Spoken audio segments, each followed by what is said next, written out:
and then we'll go live in a second. I just want to make sure. I think people can actually hear us. Hi, everyone. Hi. We're live right now?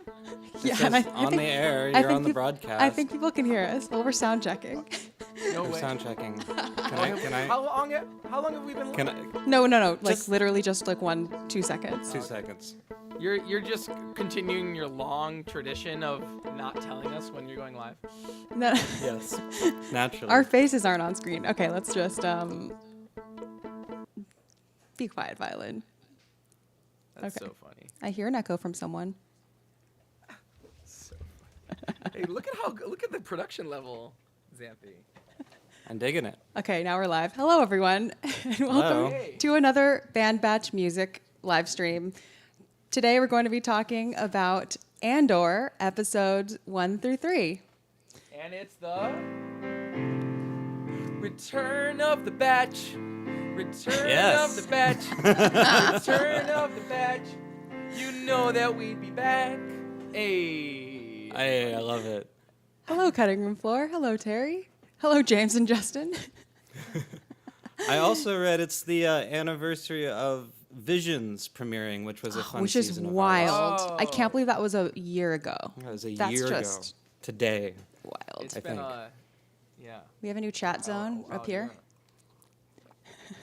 Look at that. Because it's so awkward with 3 of us, it's like there's this empty space, or might as well just kind of make it 4, and then for our chat and for visual aids, yeah, we have a little spot now. For sure. Yeah, so wow, Andor, Hey, everybody. new How's everybody series. doing? Andor. Yeah, how is everybody? In the chat before we sort of get started talking about stuff, why don't you say at least like one of your favorite sounds from the episode, or from the from any of the episodes, from episodes 1 through 3, and then James, Justin, what do you think? Should we go one by one? In talking about things we want to. What do you mean? Yeah, should we go one episode at a time? Oh, Oh, that's yeah. what you mean. Yeah. I figured- I thought you meant like yeah. what? Each of us go. Each of us give a present. Yeah, each of us give a Presentation. presentation. Yeah, You, just so you know, it keeps like switching to I multiple know. versions of you. I know. I know. I'm not sure if you're aware. I know. I'm unplugging stuff, and so my computer is being weird. Yeah. Yeah. Well, I'm gonna go first so I can beat everyone to the punch. Okay. So are we gonna do a little bit of our maybe- normal playthrough and have Well, we can do everyone? that about, you asked us what our favorite sounds are, right? Oh, okay. Yeah. Yeah. Do you want to know that? Or should Yeah. we- I mean, I was asking How chat as rusty well. are we? I What know. happens when this is when we skip a full Star Wars show. We come out awkward out the gate. You gotta. Well, my favorite sound so far in this show are those incredible like plate bells in the in the bell tower. That I love that too. That was amazing. Yeah. Okay. Fine. Beat us to the punch on that one. That's what I So. figured. I was like, if I don't go first, someone else is gonna say it. Being a percussionist, I was just so overjoyed at these 3 episodes highlighting percussion as being like an integral part of the culture of this town, which I just love so much. And the that was- score. Oh yeah, sure, yeah. I mean, And the the score, score too. is, but just to see it on like actually seeing it as part of the universe, like people playing percussion instruments, and not just like it's not like the Ewoks like faking their way through hand drums on the thing, which clearly is not what they're playing. But there's just the diegetic sounds and the music of the scene of just like they just made the percussive element of this town like such a highlight and integrated into the story. It was just really, it's one of the few times in Star Wars where you get to see just a really strong focus on sound making and music making. Like I guess Max Rebo had a little he actually referenced him, and you get the scene in Return of the Jedi where they actually show the band and they get like a music video moment, right? It's probably the most highlighted that musicians have been in Star Wars before, I'd say. But that's what I got of it. It was just really cool to see just be like, hey, let's spend like 2 minutes or what felt like 2 minutes just showing this clock tower hammersmith, you know. I don't know. It's just really, I loved it. I'm obsessed with that part. I mean, I think what same. you said about like having percussion so featured in just the like life of the place, I think is incredible. And I think like we always like to hear diegetic music in Star Wars and sort of hear what the sounds of life are in the actual universe. And, you know, of course there's crossover between sound design and music. And I really like to see music sort of, or musical elements, you know, connected to everyday life. And not even just in a performance context, just sort of in a, like, this is how it is just part of the fabric of society. It's a utility. It, like, serves a purpose. It's this whole other way we can communicate with each other. I just love that. And, you know, they're so clangy, like they're kind of, they're musical, but they're not necessarily what you would call music, and they're not being done for a performance, reason. Right. It's so great. Yeah, I'm Yeah, sure we're I gonna talk agree. more. I've done a lot of thinking and what's the word? An analysis of that scene in the third episode, with all the bells and all the pieces of scrap metal. There's a lot to unpack in that whole scene. It's pretty cool. Yeah. So, hey, Blue Pig. Yeah, tell us in the chat. What did you think of that spot with what are they called? What instrument would you say that is? Which one? The bell, or the bell tower thing, the clanging. Bell tower? Yeah. Well, it's. I mean, it's an. What do you mean? Like, what is actually being played in the recording, or what? Oh. What do the instrument that we're seeing on screen? The one in the recording, or like, what does it sound like I to mean, you? It doesn't fully sound like anything that's like, oh, that's for sure this particular metal instrument. I mean, it's got like a lot of qualities of like Indonesian gamelan sounds to it. Totally. I also thought it has- sounded so much like gamelan. but sounds it's being very- hit with a hard implement as opposed to usually the lower sound gongs in a gamelan are hit with typically softer mallets where you don't really hear the attack, but you really wanted, you can see that he's using these like hard hammer implements that kind of look like the types of hammers you would hit tubular bells in an orchestra. They're almost like the hammers that you see in the on the higher instruments, right? In a Balinese gamelan. But usually the lower gongs aren't hit with like those really hard hammers all the time, like the really big ones, right? I feel like I've heard them with hard ones. Maybe I'm not an expert though, but I definitely. You're supposed to. I don't think you're supposed to hit them with hard ones. I'm talking about At the least big gongs. the big gongs. The big yeah. gongs. Oh yeah, Not that's the, true. I'm sorry. I'm I don't know the names of all the instruments in either the Balinese or Javanese gamelan, but typically those big gongs, you have like the soft gong beater that you hit right in the center of the gong, right? Yeah. Right. And this had this like big body of a sound, but it's also get that hard attack. It's kind of, in some ways it was like an impossible instrument in some ways, because it's like it has like an element of sci-fi to it that's clearly been like processed and added other sounds on top of it. It's like a really interesting alien sounding bell, right? Really cool.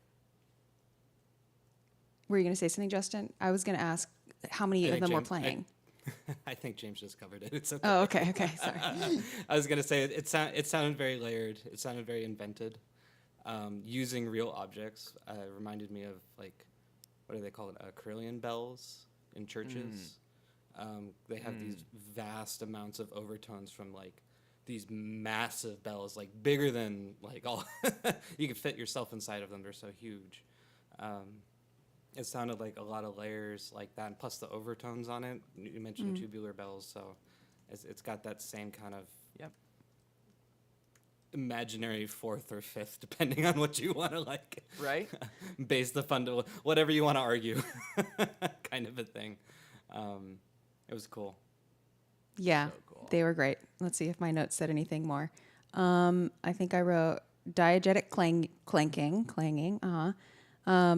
Oh yeah, and as they say, this is what a reckoning sounds like. And I like that. And that's another thing about this show so far. I feel like the script, the dialogue is very poetic. Like I feel like I find myself drawn to more of the lines than I normally am, like in a Star Wars show. Yes. Yeah, I have a theory there's like about such a that, poetry too. to it. Yeah, what's your theory, Yeah. Justin? My conspiracy or my theory is that I've been trying to figure out how to say this correctly in whatever way, but it's not. It doesn't feel to me like a Star Wars show first. Yeah. Yeah.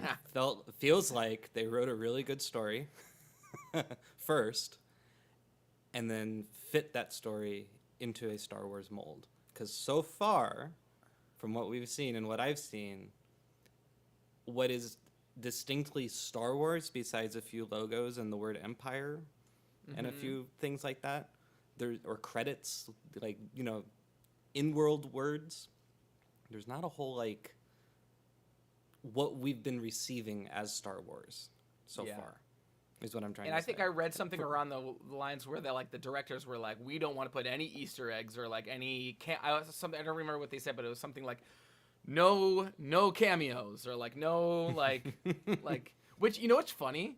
I find that approach to this show very funny, because to me the most egregious cameo that has been made since Disney took over Star Wars has been in Rogue One. Like the one that makes my eyes roll out of my head, which is Doctor what's his name from the he's wanted on 12 systems. Oh, He'll be Dr. dead. Evazan. Those guys. That's his name. Like that, having those two characters in Rogue One were the worst. To me, it's the worst cameo that's ever been done. It's such a in Star Wars. small part. That's I know, but it's like if I had to stack up like what is the most annoying cameo that comes out of nowhere for no reason, that would be at the top of my list. And I find that funny considering that the same team directed that movie and have taken the complete opposite approach with this show. And I think it's so much better for it, this show, which is great for taking that approach. So yeah, Justin, I had a very similar feeling. I mean, Although there was some in the flashbacks, there was a little bit of a logo situation. No, but that's just, to me, that's not cameos. That's like, Yeah, but you said like, Easter like eggs. that's that's why I switched it to Oh, cameos. okay, okay. Yeah, yes, but I get it. Because I was trying to remember the quote, and the quote wasn't Easter eggs. The quote was no cameos, right? Or that aren't warranted, right? Yeah. But that's not really an Easter egg either, though. Like Easter eggs are usually things that like don't indicate things that are meaningful to the story.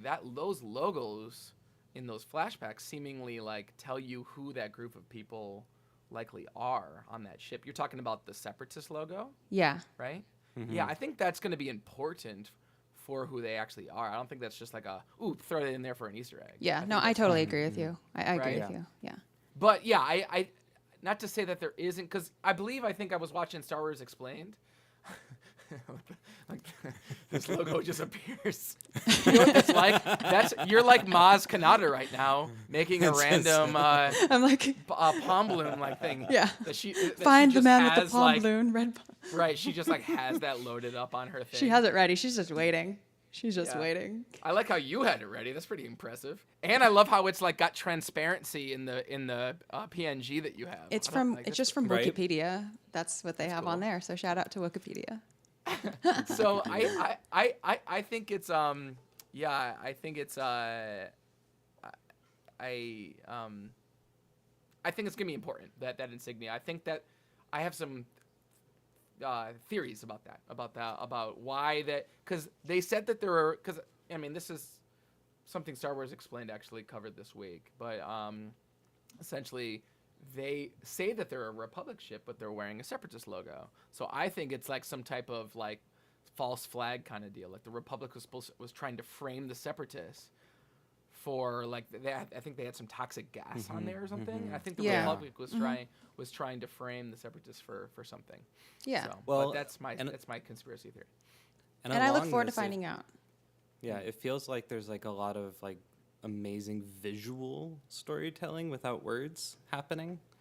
You know, these little logo placements. There's a moment later on, I think it was in the 3rd episode, at least how I'm reading it, involving Cassian's blaster, perhaps being his adoptive or kidnapped father, adoptive father, kind of a thing. Right. I believe they're holding the same blaster, and none of this is mentioned. It's just a visual. Yeah. And then the moment Luthen, I'm still remembering all the names. Luthen Yeah, the says, names are hard. They haven't really stuck for me yet. yeah, he says something like, that's when they hung your dad out on the street, and he reveals the same kind of blaster. There's no words. There's no story, you know, like, this is my dad's thing, you know. I don't know. I feel like there's a lot of that going on in this. They're not leading you to the conclusions the same way that some other. I think that brings me to what I feel so different about this show in some ways. I mean, there's so much that feels so different about this, but okay. I mean, maybe other people might feel differently. Okay. In fact, people probably feel differently. In fact, we might get in an argument in a second. But I Return of the Batch. Okay, anyway.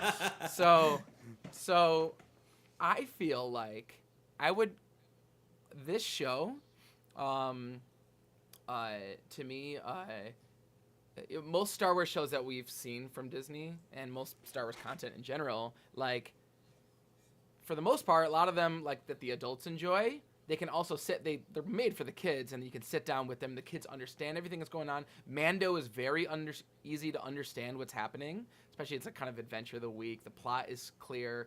The exposition is really like done in a very clear way. The vocabulary used. I feel like I can't imagine sitting down with like my 6-year-old kid and watching this show and having them have any idea what's going on. You know, I honestly had to put subtitles on just to follow the plot.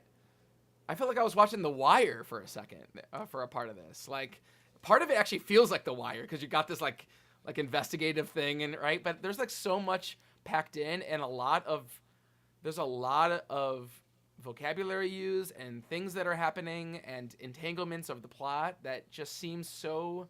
It's like I don't know if anybody like under 15. I don't want to pick an age because but like I just feel like there's a level of maturity that just of just being able to understand what's going on in this show that I think is required. So I think this show, which is surprising because it's like made for Disney Plus, right? And typically they want everything on this app to be like parents sit down with their kids and the kids can watch it, right? But I mean the show starts in a brothel, you know. Like, there's a how do you be like, hey, Dad, what is this place? What is she talking about? Like, when he's. I think I feel like this is still dancing in bubbles? I think this is still like PG so far, though. But it is, but it's like but there's things that are happening that are like the subtext behind them is not PG, you know. Yeah. But anyway, that was my long way of saying that I feel like the show is like not made for kids. And that's, I think that's one of the biggest difference. It's like very much not made for kids. Yeah. So I think the score actually contributes to this feeling because, first of all, the cinematography is one aspect of it. And the other aspect is the lack of overtly leading music, because I think music is one of the things that subconsciously helps people make connections to, like, like Yes. think of Book of Boba Fett when we hear the Mando, like, music is like such a quick way to to make people draw a connection, and sort of like how this show doesn't, they're avoiding cameos or whatever. Like, I feel like also avoiding musical cameos and sort of staying away from the musical language of a like, I don't know, like a Star Wars movie or space Star opera. Wars film. Well, Like an yeah, epic- no. Watching this show made me. I always come back to this question that Xanthe, you always ask us: what does Star Wars sound like? And I was Yeah. sitting throughout this, all 3 episodes, and going, "This does not sound like Star Wars." And I had to doesn't. sit and question myself, like, "Well, why?" It's it's like, darn it, Xanthe, got me again. It's like, well, why does this not? Why am I uncomfortable with some of the choices the composer made? But I'm also loving it at the same time. And then I, going back to Visions, it's like, okay, well, hold on. We had that whole all sorts of philosophical Star Wars music debates over there. So it's like, if I can accept that, why can't I accept this? Which I do accept this. I love a lot of what I'm hearing. I'm just saying, like, the addition of like a backbeat, which I think we're going to definitely get into a few times here. Just the idea of a pop backbeat. I think this sounded like, I do think this sounded like Star Wars. And again, like, the whole reason I always ask that question is because of it kind of reorients, like, your brain, like you said, Justin, sort of. Like, I think I know what it quote unquote sounds like, and then it either that definition expands, or I hear exactly what I think it sounds like, and I'm like, no, but that doesn't work. Right, exactly. So maybe it's so not now- that element. Maybe it's And it's me now accepting, no, this does sound like Star Wars, because this is a new take on what Star Wars can sound like. I felt like You the know. beginning of this show felt and sounded like so much like the Blade Runner, and specifically the newest Blade Runner movie. Oh, I haven't seen it. Oh, to me it sounded so much like that. Really? Some of have you brought any synth goodies for us, Justin? I, at all, I was just or- about to say, if we're gonna start with some of this Blade Runner references and things. Yeah. I didn't sound check, so apologize to everybody if this is a little. But just how the score even starts with.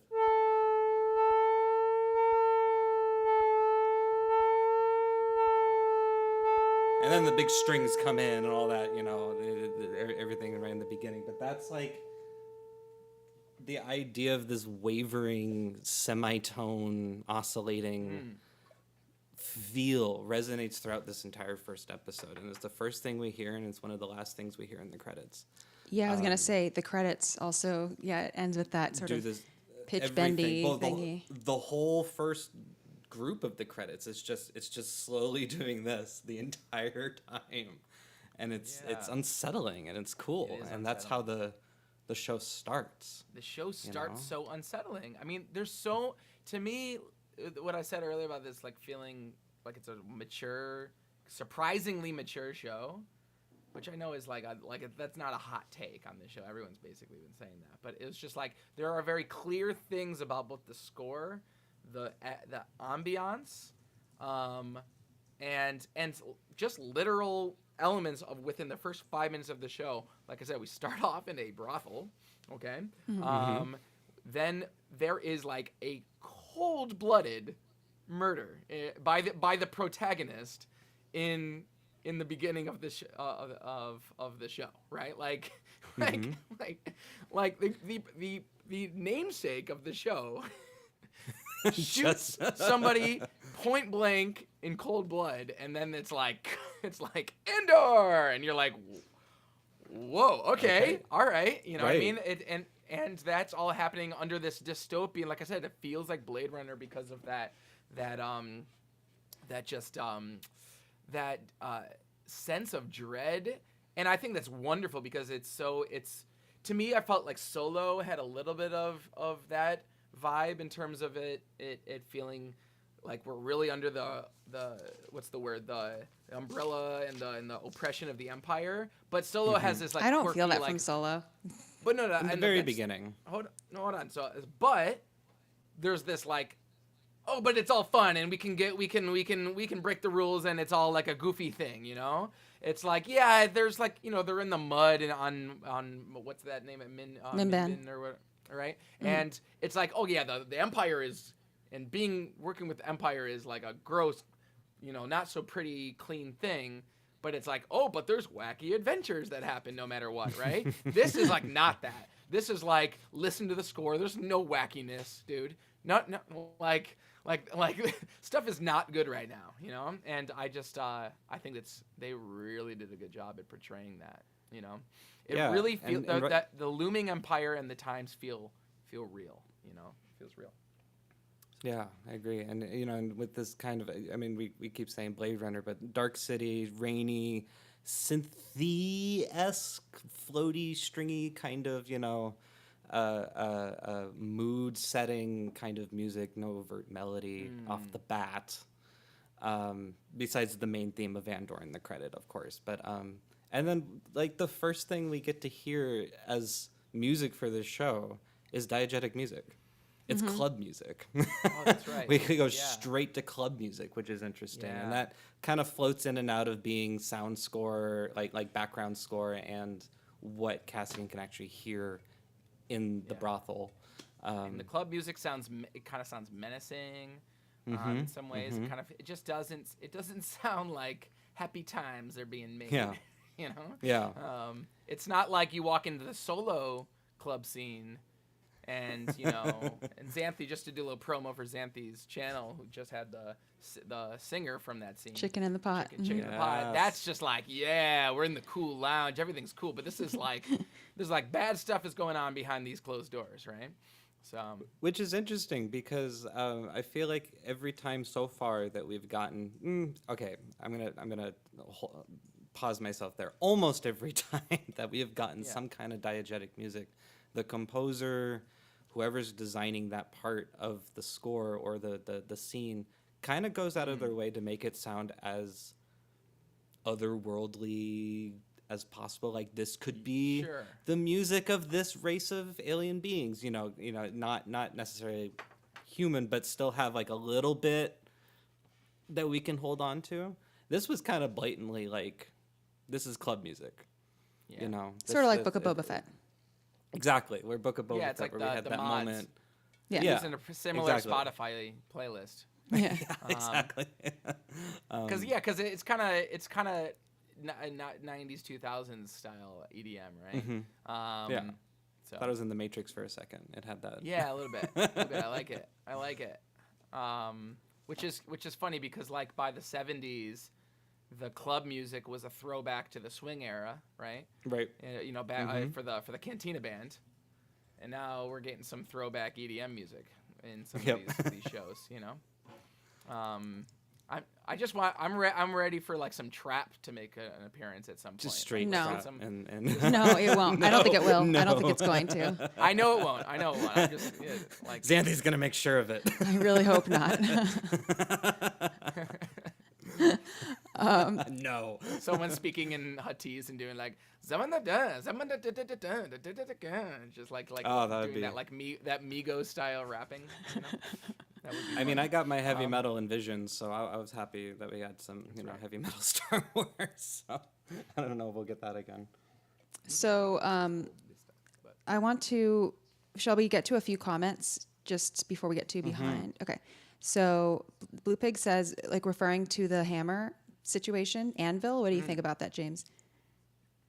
I mean, it's like or a break drum or an anvil, you know, but it's got a lot of resonance. Usually an anvil has a really sharp sound, but it doesn't have a wide, low frequency resonance to an anvil. Like do I have my break drum here? I might. No, actually, it's in a recording studio right now, but yeah, typically that's got that sharp, like, ding. It's more of a ding as instead of a dong. So that's more of a ding than a dong. Okay? More of a. I feel like it was a layer. There was some, you know. there is a ding to it, but I think there's definitely a dong. So more dong than ding. These are exact phrases, everybody. This is professional musicology phrases. This is how this works. But yeah, like I said, I I mean, Blue Pig. Like I said, I do have a break drum that I use for lots of different purposes, but I just don't have it here. I think it's in my. Hold that thought. I'm gonna go look and see. Okay, I'll bring it I'll continue in comments. You guys, Continue with comments. Talk. Okay. Talk Blue Pig amongst says, glad the yourselves, band okay. matches back together. Been too long. Thank you. It has been. Okay, the performance of the Hey, actor, cutting room alright. floor says, okay. Cool. Oh, you got one. Oh yeah, Alright. show everyone. So I do have a break drum. This is actually from a scrapyard in Los Angeles. Oh my Um, gosh. And so let me get a nice. I'll get a hard stick for this real quick. And this is as hard as it can get. Nope, that's not very hard. Oh, just use a drumstick. There's got to be something there, James. So yeah, I've been in a lot of sessions lately, so a lot of my gear is like at studios right now. So get this like. See, it's got like a sharper sound to it, Yeah. as opposed to like you get a little resonance, but you don't have that low frequency, you know. And that's what this has, and it could be a combination of different sounds, like Justin said. I mean, it likely is. Unless there's like some amazing, I mean, sometimes I'll go into like a percussion warehouse for like a rental spot or something, and there's just like these things that I've never seen before, and then somebody plays it. You know, that's like I go up to LA percussion rental sometimes to rent stuff, and there's like just always gear in there that I've never seen before, and then somebody plays, and I'm just like, I've never heard an instrument like that. It's amazing. Yeah. There's an overtone marimba somebody made there, meaning every note of the marimba, every bar is the next note in the harmonic series, and it goes. Oh. There's no other note. It's like it's a C. A C is the fundamental, and then every note. So you can just sweep along, and it just does the. It's like a harmonic sweep, but it's like every bar. But like, who would use that marimba for any reason? Like outside of like just a cool effect on. So it's like somebody made this just as a hobby, you know. So maybe there's some like amazing bell that made that sound that I've never heard before, but I definitely can't pinpoint it. It could also just be a big, awesome hunk of chunk of metal that because I've seen that a lot in Foley and sound design, where it's not even what we would call a instrument. I mean, anything can be an instrument, but like a traditional instrument that we would probably sell in a music store could have been a big metal pipe that they hit, and they're like, ooh, let's stick 8 microphones all over this and remix that, you know.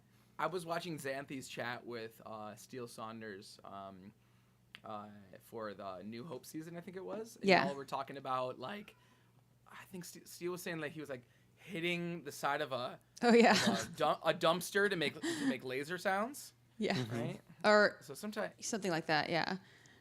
Yeah. You never know. Yeah. Something cutting room floor says is the performance of the actor in the bell tower really sells it. And you know what? Yeah. I really agree. Like, I think so many of these sounds and music, I mean, even script, like, it takes the writing and the performing and the whole like world around it. And I think, first of all, being able to see that there is someone actually striking, like, because what if we just heard that, but we didn't connect it to seeing someone doing that, like playing the bells, you know? Like, it still would have been a cool sound, but think of how, like, it's so much more impactful that we see, like, someone putting, you know, the effort into hitting those bells and for such a long period of time as well. You know, it's interesting. Go ahead, Justin. Go for it. I was going to say, and what's interesting is that it feels very, like, ritualistic for this person. They need to do this twice a day. You know, whether or not they were instructed to do it in the manner that they did it, this is how it's been developed. And it really reminded me of, I had to look this up because I forgot what it was called, a semantron. Have you heard of this or seen this? It's a Eastern Orthodox tradition involving bells and a giant wooden plank. They sit in a tower. What's it with called? hammers. Semantron, Semantron. It's so fascinating to watch because they'll use ropes and hammers to ring bells in very like intricate rhythmic patterns, and then also hit a giant, essentially plank of wood and create overtone beatings and patterns with it. It's like a call to worship, I believe. Oh. Within Eastern Orthodox traditions, some mantra. It's cool. It just reminded me of that a lot. I don't know if that was like a direct reference. It just, when I saw that, I was like, oh, that reminds me of that video I once saw where someone's in a tower hitting a big plank of wood for a very ritualistic purpose, you know? I think what I love about this particular element and what it adds to the world building is that, I mean, there is an element of it that's like quote unquote futuristic. The bells look kind of futuristic. The outfits look it, but it's very low tech in many ways, right? And it doesn't. This kind of brings up these discussions of like, you know, when you've developed technology to the point where you actually can replace your customs, things that you've done traditionally, right? Like there's no technological need for this person to go up to that bell tower and ring that bell. They have droids, they have automated tech. They could make something that just they put on a timer that just dings every morning, right? But there's a reason why there's a person that goes up there and rings the bells, and it adds to this element of, I mean, there's a clear sense of community in this particular village. They've got, you know, protocol for when there's an emergency that involves people coming out and playing on actual physical bells, right? It just adds to the sense of the culture, seemingly still values things that require Human real beings organics, to physically do things, you know? like the labor of people. The labor of it, right? It values labor. They're still. I mean, they're in like a mine. Is that they're miners? Is that what they do? Or are they scrap metal? Or like what? I think what they're do they scrapping ships. Scrapping ships, right? And I think that's what they're they're seemingly, you know, they're out where it's very. There's lots of things that I think the show we talked about doesn't feel like Star Wars. I think one of the elements that really feels like Star Wars, there's this level of low tech mixed with incredibly high tech, right? And that's what kind of feels like the original Star Wars, right? It's like that's classically what made that movie stick out, because it didn't feel like everything was clean and perfect, right? It's like they're still in the dirt and in the sand, but then they also have these like impossible robots that have personalities, right? Like, and so anyway, all that to say is that this bell ringer, to me, like really just tells you something about that. The bell ringer to me is like the foreshadowing for what happens when they all are ringing those bells, right? And the bell and the bells also, like, they're low tech. They're not plugged into the grid, to the power grid. The corporate overlords could hypothetically cut their power, cut their technology off, but they can't come off and slice the pieces of scrap metal hanging off their buildings, you know? Right. So, And I keep connecting it back to that word reckoning. So I think definitely the bells are coming back. And there's something, you know, another thing it reminds me of is the Crate Dragon call. Just these other ways of warning people in a low tech way, as opposed to like, think of like the sirens that we hear, the klaxons and the sirens. It's like an analog klaxon or something. And I love the ostinato from the actual clanging bells that they come up with. And I sent you a transcription of this rhythm, because this rhythm seemingly is a little bit more interesting. Maybe not interesting is the word, but it's just, when I went and actually tried to notate out the rhythm, I was surprised at what is happening in regards to the way that it's being played. So they're out there warning, you know, they're playing this clacking, right? And at first they, like, you just see people coming out there and just like playing whatever, right? And then in fact, we have one guy actually comes up and actually goes, Yeah, I remember that. Yep. playing straight up clave. But once the actual sound, you actually never see anyone physically playing this pattern, but it becomes the ostinato, like in the diegetic score. That's part of, you know, it's diegetic to the scene, but it kind of serves as almost like, you know, that thin line between it being happening in the scene and it being the score, right? But it's this pattern, and it's basically just 3 notes, and then 4 notes, like.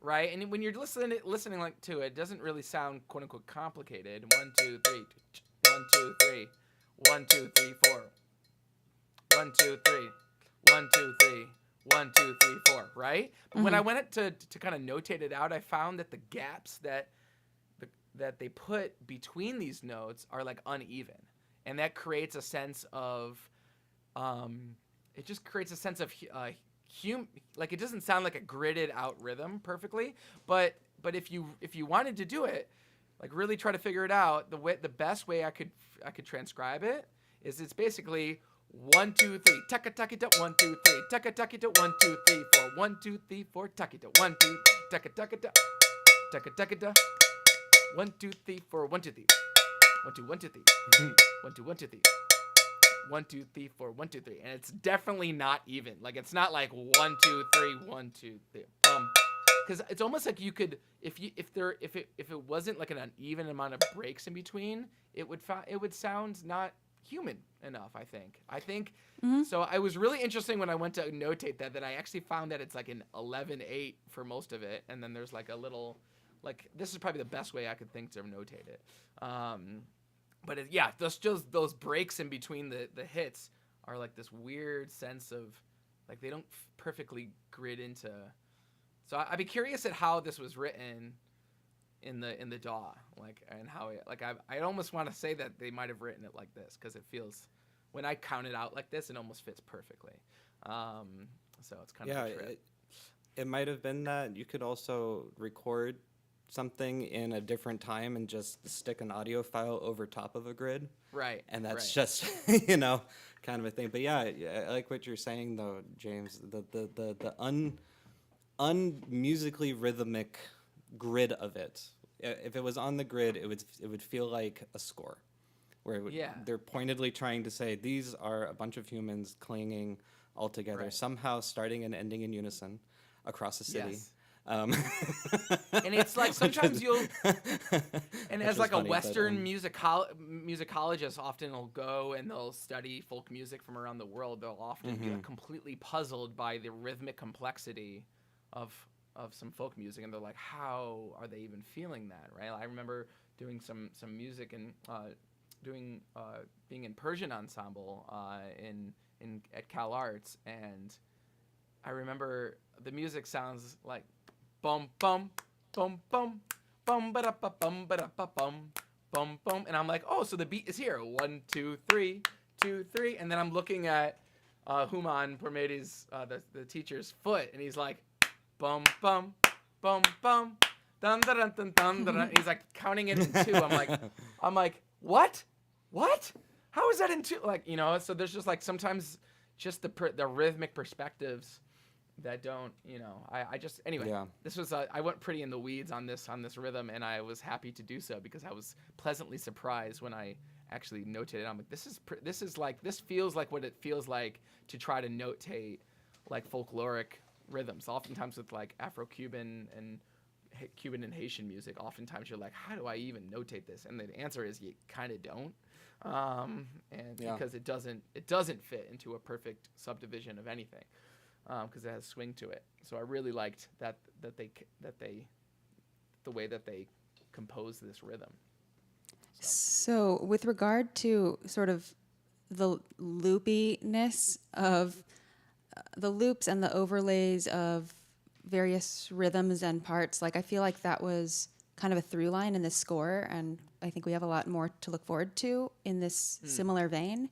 I guess stylistic, like, hints of like definitely minimalism, I would say. And I think I'm echoing on someone still, by the way, so I keep hearing myself. The minimalism, like I feel like it worked for me. Another part that stood out to me was like, and I'll explain why I think it worked. Like, it doesn't always work for me, but it worked for me. Okay, so.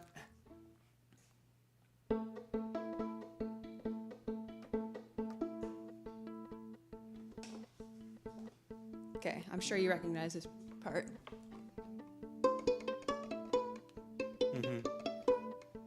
Yes. And it wasn't like perfect. It wasn't like a perfectly clean repetition. It was like there was Switch some. over to different parts You of would the switch. R&B and stuff.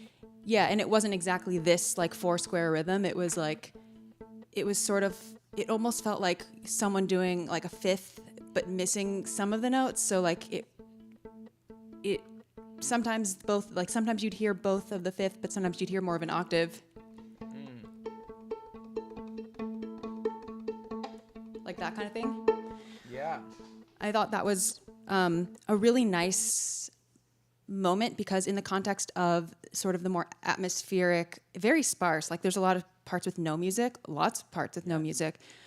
When something like that came in, it felt like the most consonant thing that we had heard, and Yeah. but still it was very restrained, which I appreciated. You know what's funny about this Yeah. part? What? Because this is in episode 1 when they showed the droid, they introduced the droid, right? Yes. Yep. And It's like kind of dulcimer or something. yeah.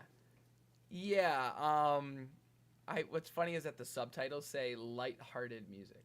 Right? Oh. Yeah. And I'm like, really? Because I feel incredibly tense right now. Still, like nothing feels lighthearted yet. I mean, the droid has some funny moments, but I was still just like, I'm a little bit buzzing from watching that double murder I just watched there. I don't know if lighthearted is really the word for this. You know? I got it. It's a cute new droid for us to love, which I love entirely. B2 emo is what I'm calling him. Yeah. Oh, yeah, he's awesome. It was no. No, turn it off. Don't you love that those two cues are part of the same franchise? Right? Yeah, right. Like, it's amazing. Oh yeah. What was that? Bad Batch. That was Bad Batch. That was Bad Batch, yeah.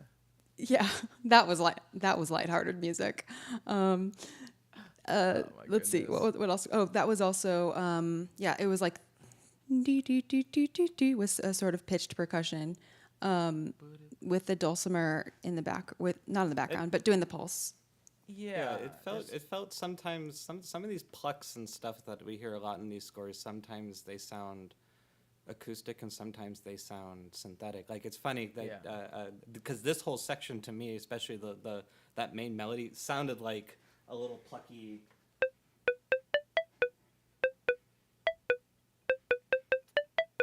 Kind of a thing on top of a more like pizzicato strings, and then later on when it's like playing or a portion of it is kind of playing at the end credits of one of the episodes. Like, oh, okay, so that version is strings, but I feel like some of these are like really crossing the line, like if there's a fine line between was this real, was this not, There's a thin line.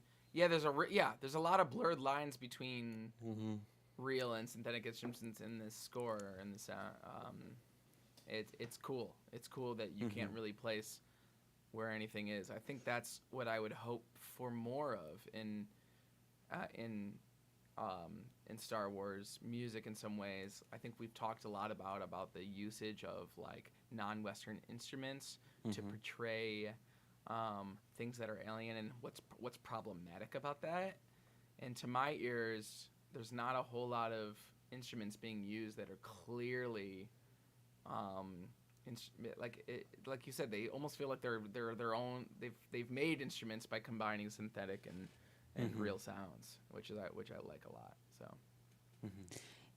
Yeah, I think it's a good sign that I was not preoccupied while watching the show of like, is this a sample? Like, is this a sample? Like.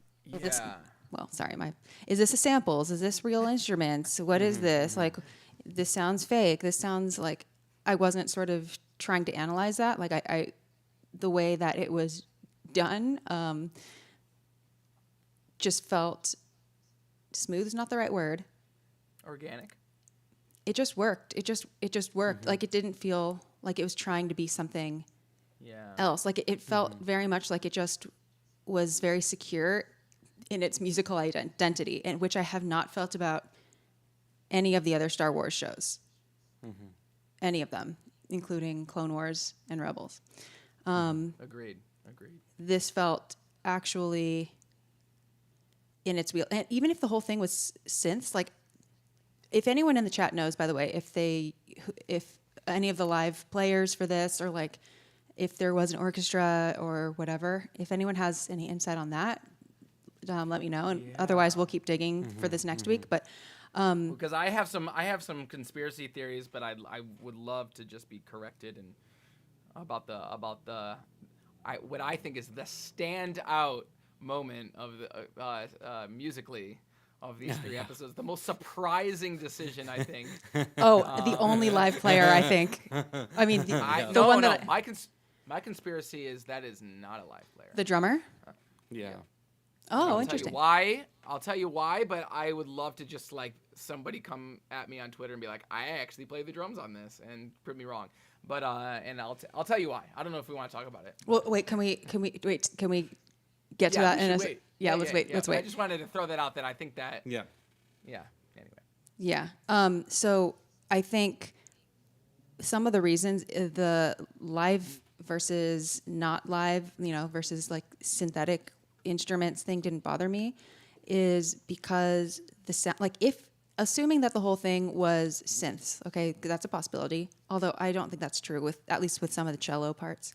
But say the base of it is samples or whatever. Like, first of all, it was so minimalist and atmospheric and percussive even in places that I felt like either they were real or the nature of the composition and the instruments used were ones that are generally easier to do as a synth. Like also piano moments and stuff like that. Yeah. Like soft piano moments, which is I don't want to say is easy to do synth-wise, but it's kind of easy to do.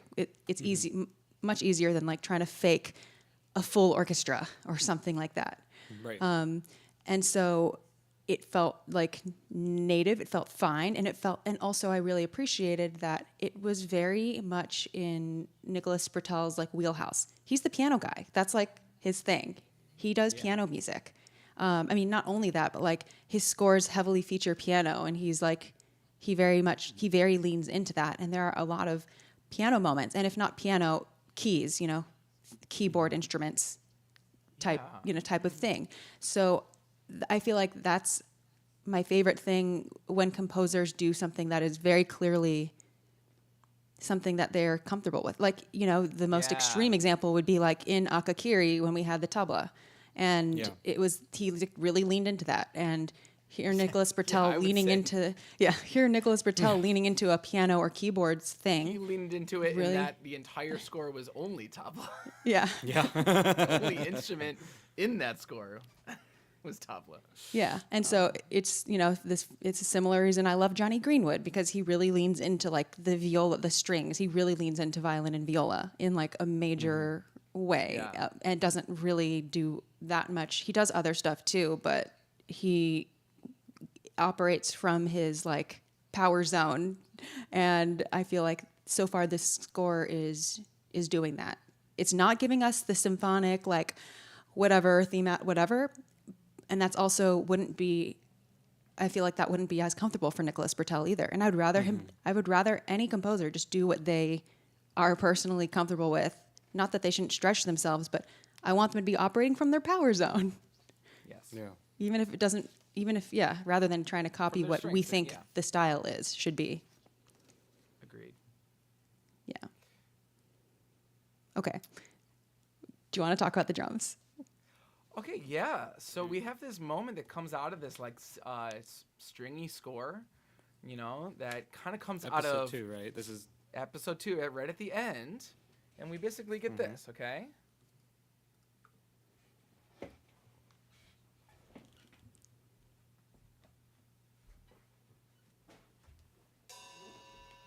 My other stick.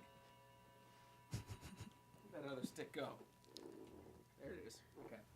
So we get basically start out with just a little bit of hi-hat coming in. Just get this, a little bit of this. Right? And then it really hits. So we get that in that that stringy score. Do you want me to lay it down? What'd you say? Do you want me to lay it down? Oh no. Okay, great. Keep going, James. No, let's hear James do it himself.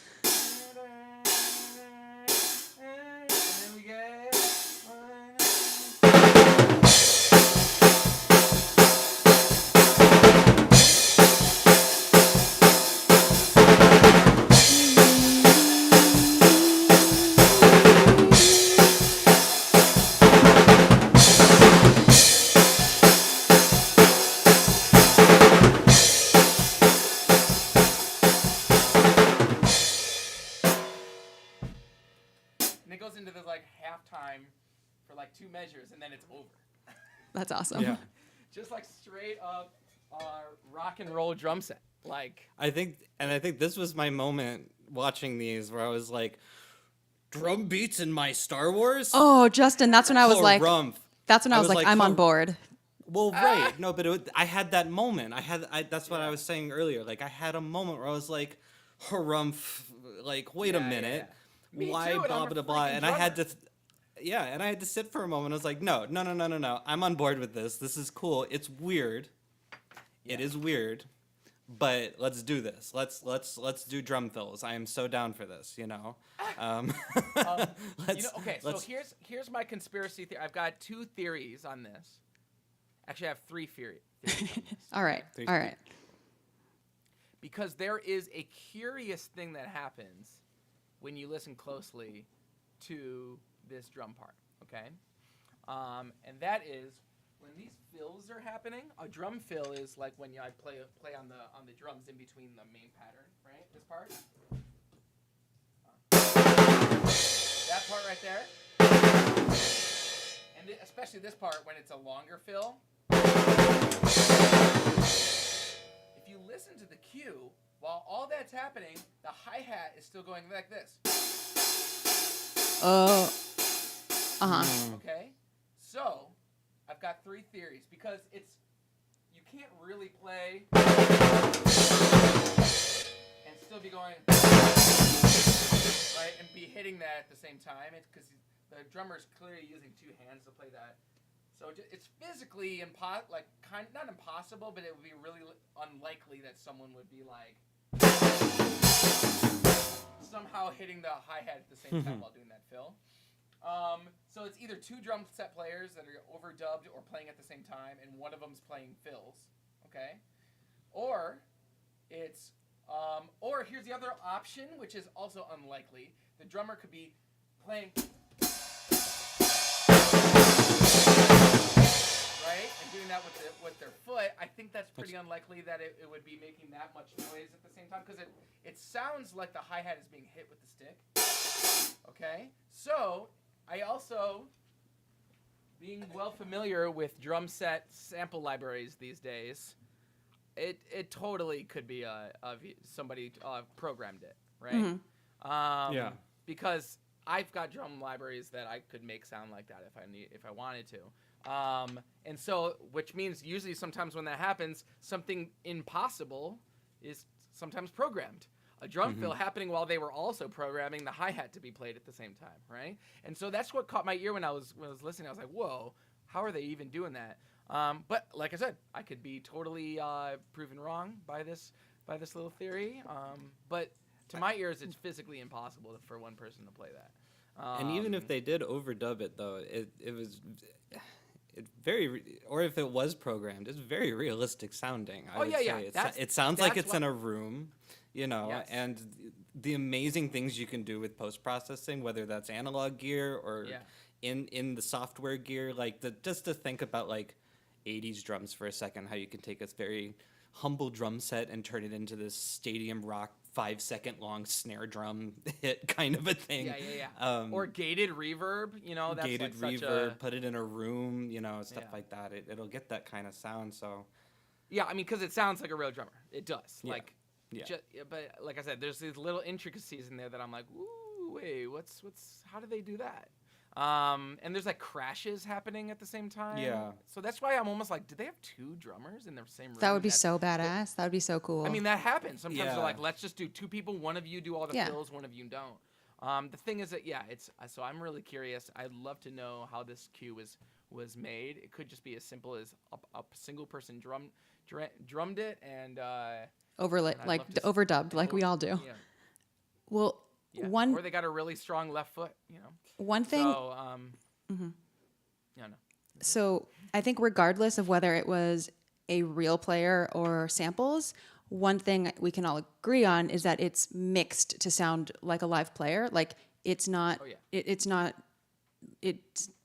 trying to fit into an electronic sort of drum Right. type of thing. And I think that's the part that stands out is we've heard drum beats in Star. We've heard various kinds of drum beats, even pop, trap, whatever. We've heard many kinds of drums that are in a standard beat or whatever, but they always sound electronic on purpose. I think this is like the first time probably since Tatooine Rhapsody that we hear them in reverberating in a room, like in a and it sounds much more messy and like it sounds so real. Like it sounds like I can see it happening in my head in the studio, like in a room in like a room studio that has natural reverb in it, yeah, it's almost it also visceral in the sounds- same sense that the bell people are.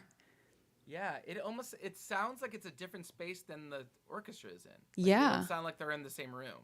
It sounds like we had the score, and then there's like this recording.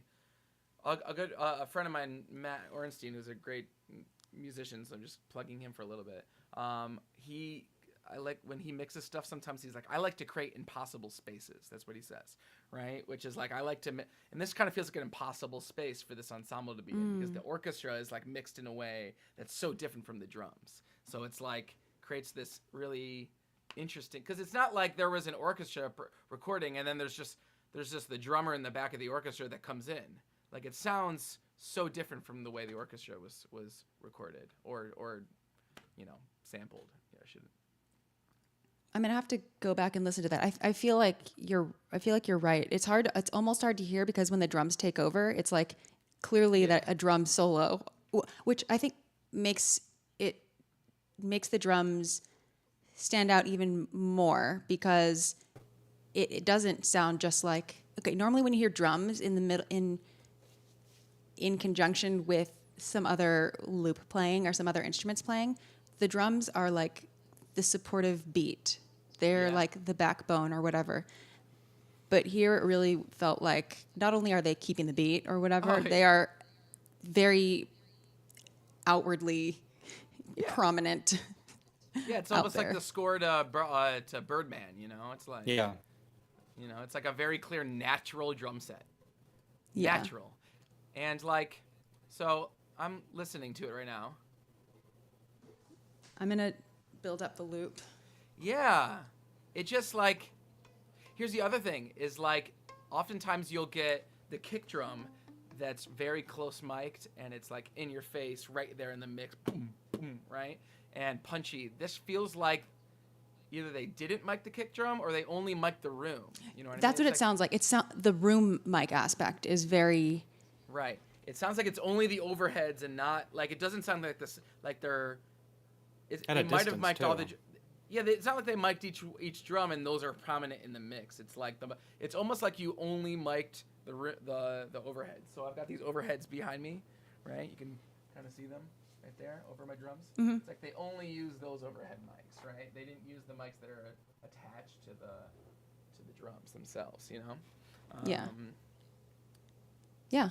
It's like TikToks or YouTube videos or whatever where someone isn't actually using like a close mic. They're kind of just in a room and the audio sounds, it's almost like harder to hear because it's not as prominent in your face. Mm-hmm. But you hear, I don't know, it sounds very natural because you're just in the, you hear the environment. Yeah. Anyway. Now, a question, an Yeah. observation on that, because my internet cut out. Sorry, everybody. I don't know if this was mentioned already or something like that. the drum set was mic'd in a room. I mean, the strings, it's like a mixing thing. I don't know if this is like a observation or a pet peeve of mine. I can't decide sometimes. The idea that like this was clearly not all recorded at the same time, even if it was an overdubbed drum set, like the strings are mixed in such a way that they don't sound like they're in the same room as the drum set at all. It's like we Yeah, we recorded did the talk drum about that. set. Yeah. Oh, we did. Okay. So No, yeah, no, no. okay. I'm No, glad- no. I No, it's feel- all good. No, I'm the that's one- all I wanted to say. That's all I wanted to say. You guys got this. Justin, I'm so glad because I brought that up as a point, and then you came on without hearing my point, parroted my point, which makes my point even stronger and makes me look really smart. Oh, good. Oh, good. So yes, continue to prove me right. So that was distracting at first for you, Justin? It's distracting anytime I hear it in any score. When, Okay. Because I in my own work do my best, like overly to make everything sound like it's in the same space, even though I know deep in my heart none of it was, kind of a Right. thing. And like how I recorded it, whether it's synthesized or recorded in my apartment, which I don't want it to sound like it came from my apartment, kind of a thing. So it's just an interesting choice sometimes when there's like a clear room difference, and it distracts me. Yeah. I liked Yeah. this, but That's it why distracted that's like one of the me. reasons I loved it. Like I never had a second of doubt with the like I was immediately pretty in love with it. I was immediately like, I don't know. I was just like, fuck yeah, like this.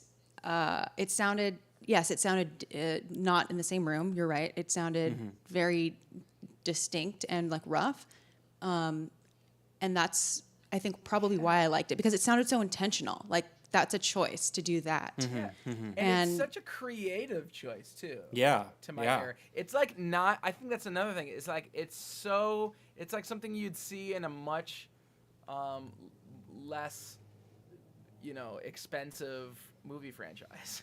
or like not a franchise. You'd see this type of I don't know, you just wouldn't see this in Star Wars very often. It Because just feels because Star it's Wars like is so it's like a polished now. yeah, it's Yeah. like a lo-fi punk indie movie move to make. Yeah. It's like very punk. I think That's it's what I very like about Star it. Wars. I think it's very Star Wars move to make, like back to like original Star Wars, like in Yeah. the like sort of the roughness of it. Like it felt like so relieving to not hear something so perfect sounding. Yeah. Like it was like just a relief. Like it was just like letting your hair down or whatever. Just like I don't know, Right. like Would- deep would you- breath. Now, would you say that, just for the sake of some argument here, would you say that the old Star Wars and that rough edge kind of sound and stuff like that was merely the limitation of technology and they were doing their best with what they had, or that was a creative choice back then to make it sound like that, and now we were just trying to emulate this Yeah. older analog tape, cassette, not bad microphones, but different microphones, different recording techniques, different mixing techniques. Yeah, I think it due was a to limitation. Technological limitation. Yeah. Yeah, I think it was just a limitation, and I think limitations are the most natural way to have a distinct sound because you can't Yeah. even help Yeah. it. It's just how it's going to be. So I it's mean, like it's harder when you can do anything perfect if you want, and then you have to kind of make choices to scale certain things back to achieve other sounds. It's like almost easier to have a distinct sound if you have a limitation. Yep. Yeah, And no, I agree. That's- and what do you call it? George Lucas, I think. It's funny. I just remember hearing about him coming to the set of The Last Jedi, of the Canto Bight set, right? And he's looking around at the set, and they like built that casino. Like they basically built that room that the big casino scene is in, right? And I think that the quote is something along the lines of like George Lucas was like, "This is the most opulent set that I've ever been on in my life," right? And he was basically like, he was kind of like, I don't want to like add more fuel to the fire since I love that movie, but I think he was like kind of criticizing it in some ways because he was just like, this is overkill. Why don't you just do it digitally? Because that's his thing. Is like, Oh yeah. like the reason why he was so lo-fi and practical was because they didn't have the technology to do everything digital, and as soon as he was able to push the technology in that direction for the prequels, he did. And that's the reason why the prequels, I mean, there's actually lots of like actual sets and actual practical effects in the prequels, but the reason why so much of it is CGI is because that's what George actually wanted to do, was like, he's like, no, I have the technology, I'm not going to build a huge set, I'm going to just green screen it in. And so I think I think this is to your point, Xanthe, which is like, you know, like the reason why it was so low budget and kind of scrappy is because they didn't know how to do it yet, you know, or they couldn't do some of the stuff yet. So. Yeah, I think it's always tricky when we try to like emulate what other creators have done, because we're emulating what we see, what we interpret as their output, without getting into their like brain in terms of what they would do given these new technologies. Like we just don't always know. So, okay, I want to go back to that same part, but the string part, because it made me think of it, again. It was like another loop, right? It was another. I'm gonna layer it really quick.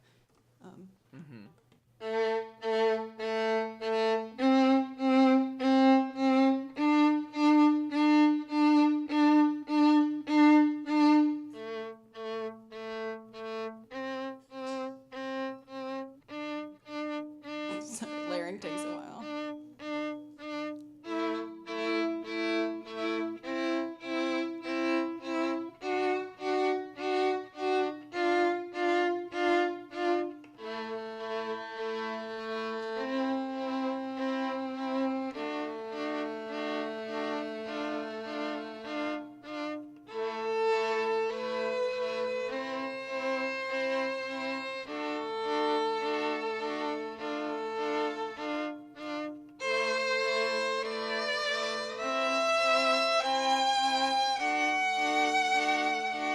This is the Andor theme, right? And it just kept like just on a loop with various like just various addendums.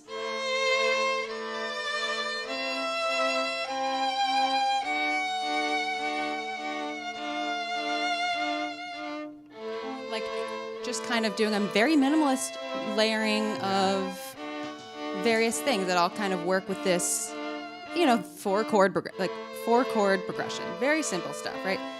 And the reason, like normally in a score, this sort of thing, in many cases, this sort of thing bothers me because I feel like it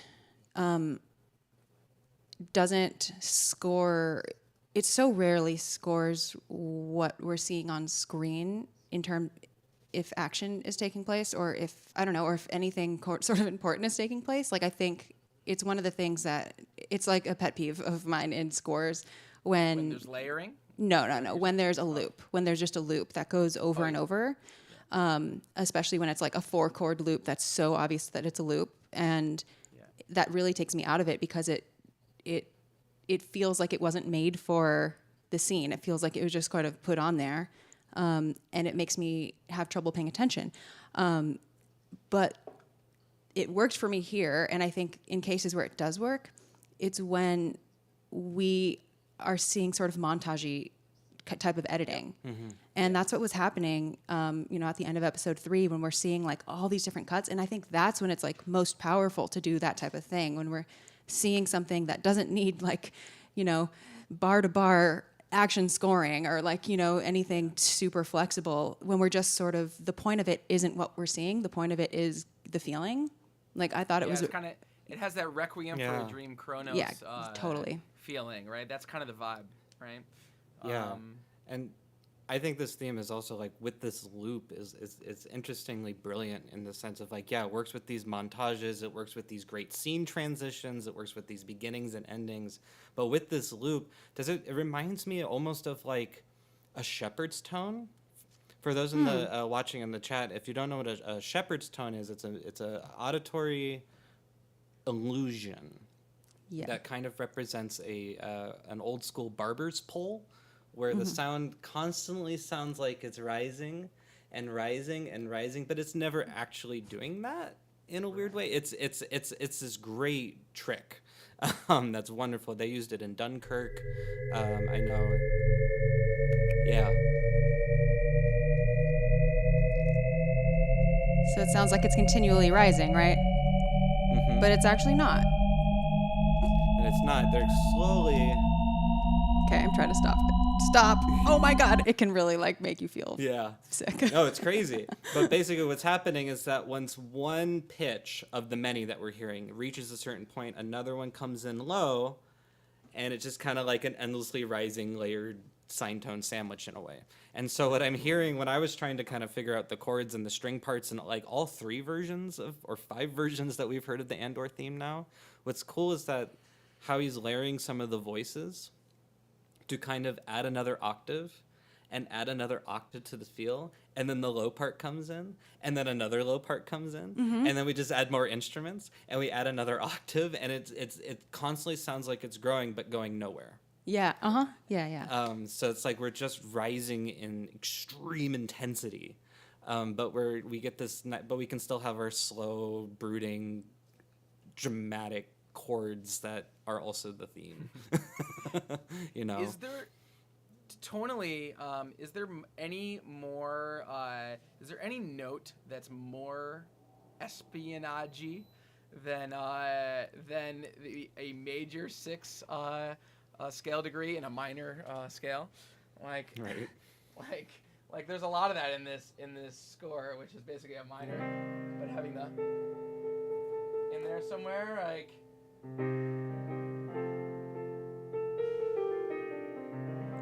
Right? Yeah. And that just that like Yeah. and there's a lot of Dorian in this score. Mhm. I'm finding, and it just adds to that kind of like it's got one foot in it being mysterious and one foot in it being dark and one foot in it being, you know what I mean? It's I'm And one hearing foot a in lot it of being that. hopeful. Yeah, Yeah. and it being It's- hopeful, right? That it's a very It's like confused emotionally mode. ambiguous. It can work with whatever you're trying to do. It can work in a Yeah. sad scene. It can work in an action scene. It could. I'm sure. Yeah. It can work in a hopeful scene. It can work in a transition. It can, it's a really just like well done, versatile theme that we can kind of just very easily transform it without doing much to it. We didn't. Have we talked about we haven't really talked about like the title theme like as a whole. What do we think about it? Well, one thing I want to say also is that is also a very that's a super common chord progression in things, and it kind of it's one of those ones where like if you want an instant effect, just do a minor 1 and a major 4. Oh Yep. yeah. Oh yeah. Like something like this. Yeah. Yeah.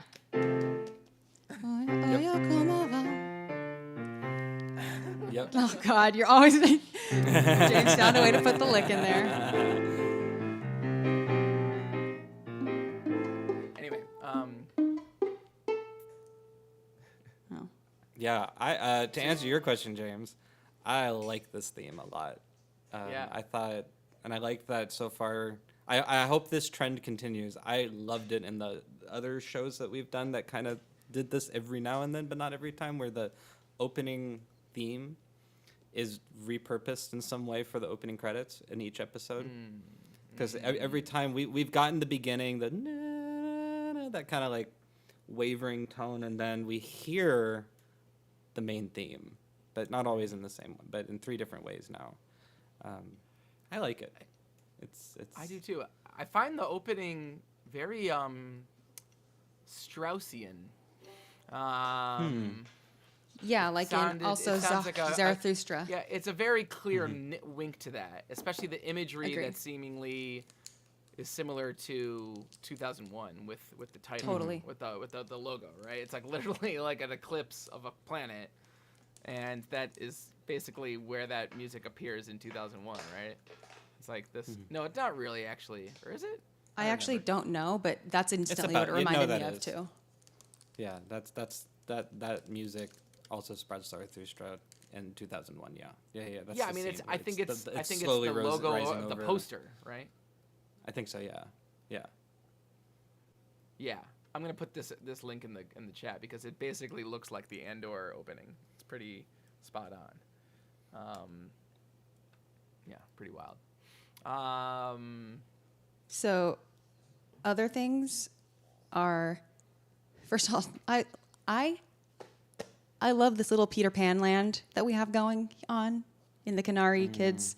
I love that. I love that. I love that there's no adults there. I love that it's just kids. That's I the had that best. What do moment we too. think Where I was like, happened? where are all the adults? What do we think happened to the adults? I think they died. I don't know. Maybe they they're in died. the. Did they Probably. not know that the Do mines we have were an on the idea other side of like, the ridge? What transpired? Yeah. Yeah, I don't know yet. Although I don't know, some sort of gas thing. Well, that was Or Right.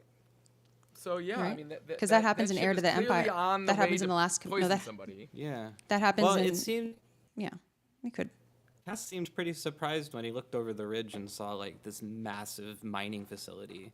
I was curious if did any of them know it was there? Were they, or is there a connection there that we haven't learned yet? Maybe it's like that. It was Because what's the timeline of that planet, or of when we see? I mean, he's a kid, so Yeah, so that would be. And it's during 20 it's pre Revenge of the Sith. Oh, interesting. Yeah. So it's because the Republic and the Separatists are still a thing. Right. So this is pre-Empire. So I mean, I have a yeah, question. mining can be for anything. Yeah.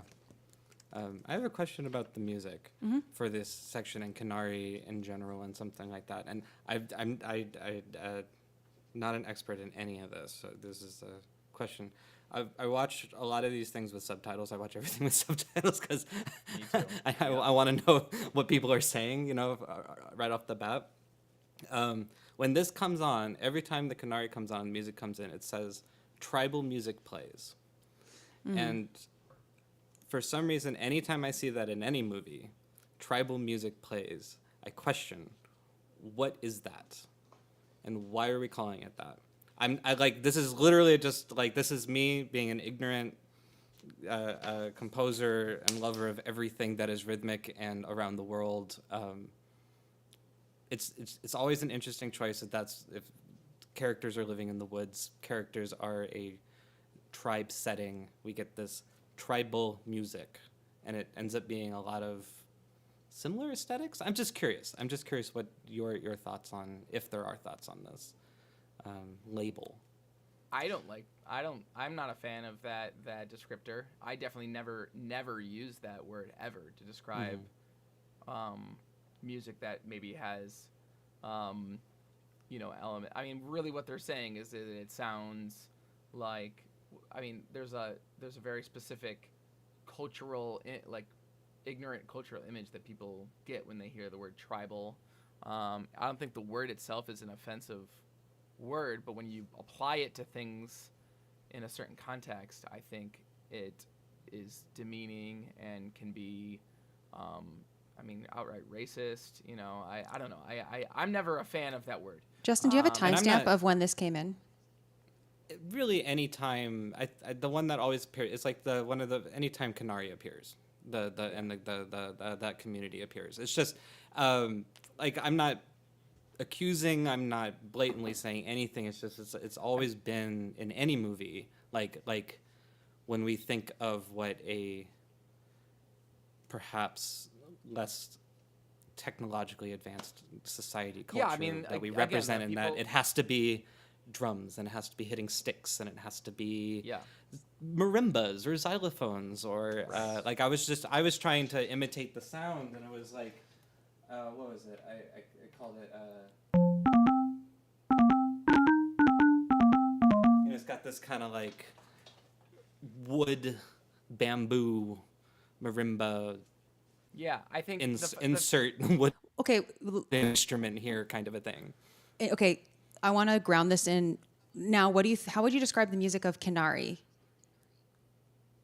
That was music that of was being Canary, or used? the music used to score Yeah, the music we hear in association with Canary.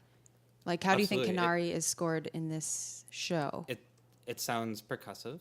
It sounds using a lot of, even if there's melodic moments, it's still a kind of struck or impacted hit instrument in my ears, kind of a thing, whether it's a tube or a PVC gourd pipe. or a PVC pipe or that kind of a feel. There's a lot of like sticks. There's a lot of feels reeds hitting and together. bamboo percussion that they're using. Exactly, shakers, that kind of a stuff, which in my mind, in the setting that I am looking at and being presented to me, makes sense because we're surrounded by trees. What are we going to use? What are we going to actually create for our musical instruments if we were living in this world? So that makes sense. It's just, I don't know. Yeah. I wanted to get your opinions on it, and on Again, the label and the presentation. Yeah, I think here's the thing: is that not all music using shakers, percussion instruments, etc., is used by people that are part of tribes. There's plenty of music that is attributed to people that would call them their group of people a tribe, right? But there's lots of shakers, percussion instruments used all over the world that if you told a person that doesn't know any better and put those instruments in a piece of music, someone might say that sounds tribal, right? And it's just it's often an inaccurate word that's actually used in a way that I would say indicates how little people know about traditional music from around the world. And now talking about this, I What word kinda would you wanna use go to back- describe the music here then?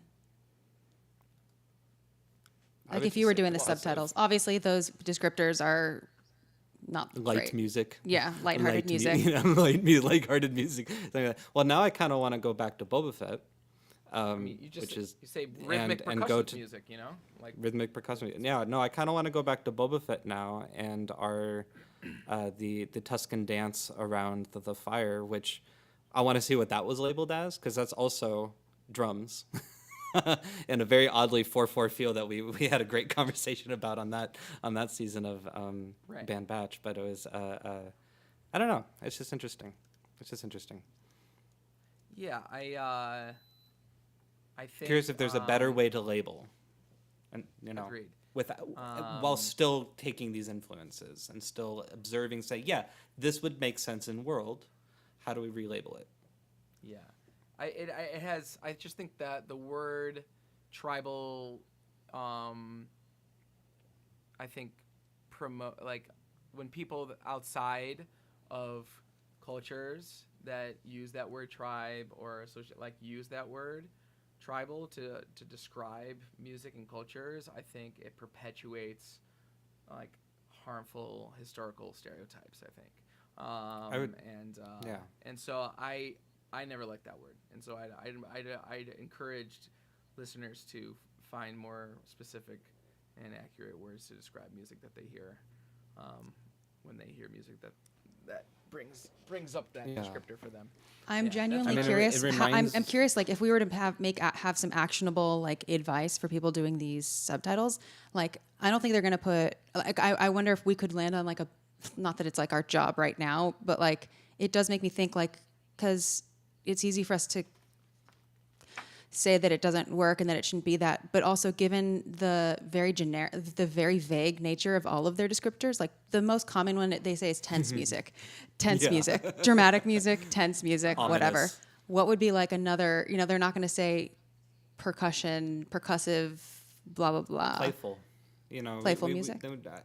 It's something I talk about sometimes with my dance students. I teach in a dance department. I teach music classes, rhythm classes to dancers, and we talk a lot about genres, styles, and how to like describe them.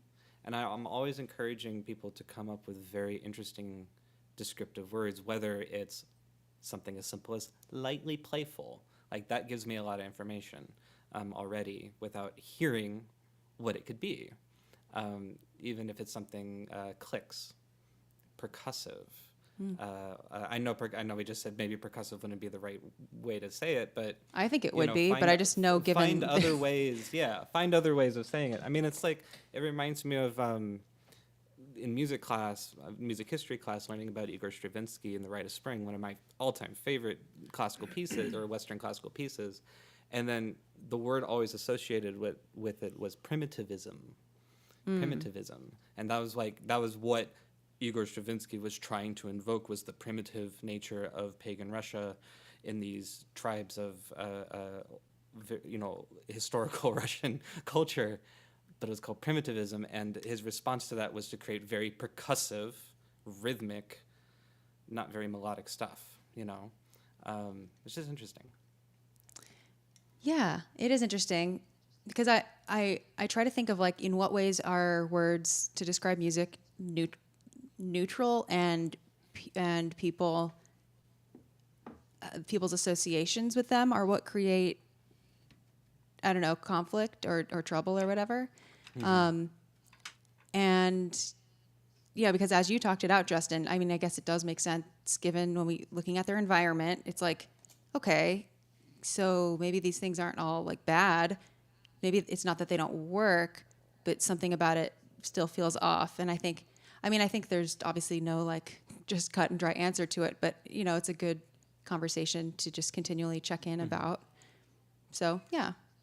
Anyway. Yeah, and I think I notice it so much. Like anytime there's a forest in a movie or an animated series, like we hear marimbas.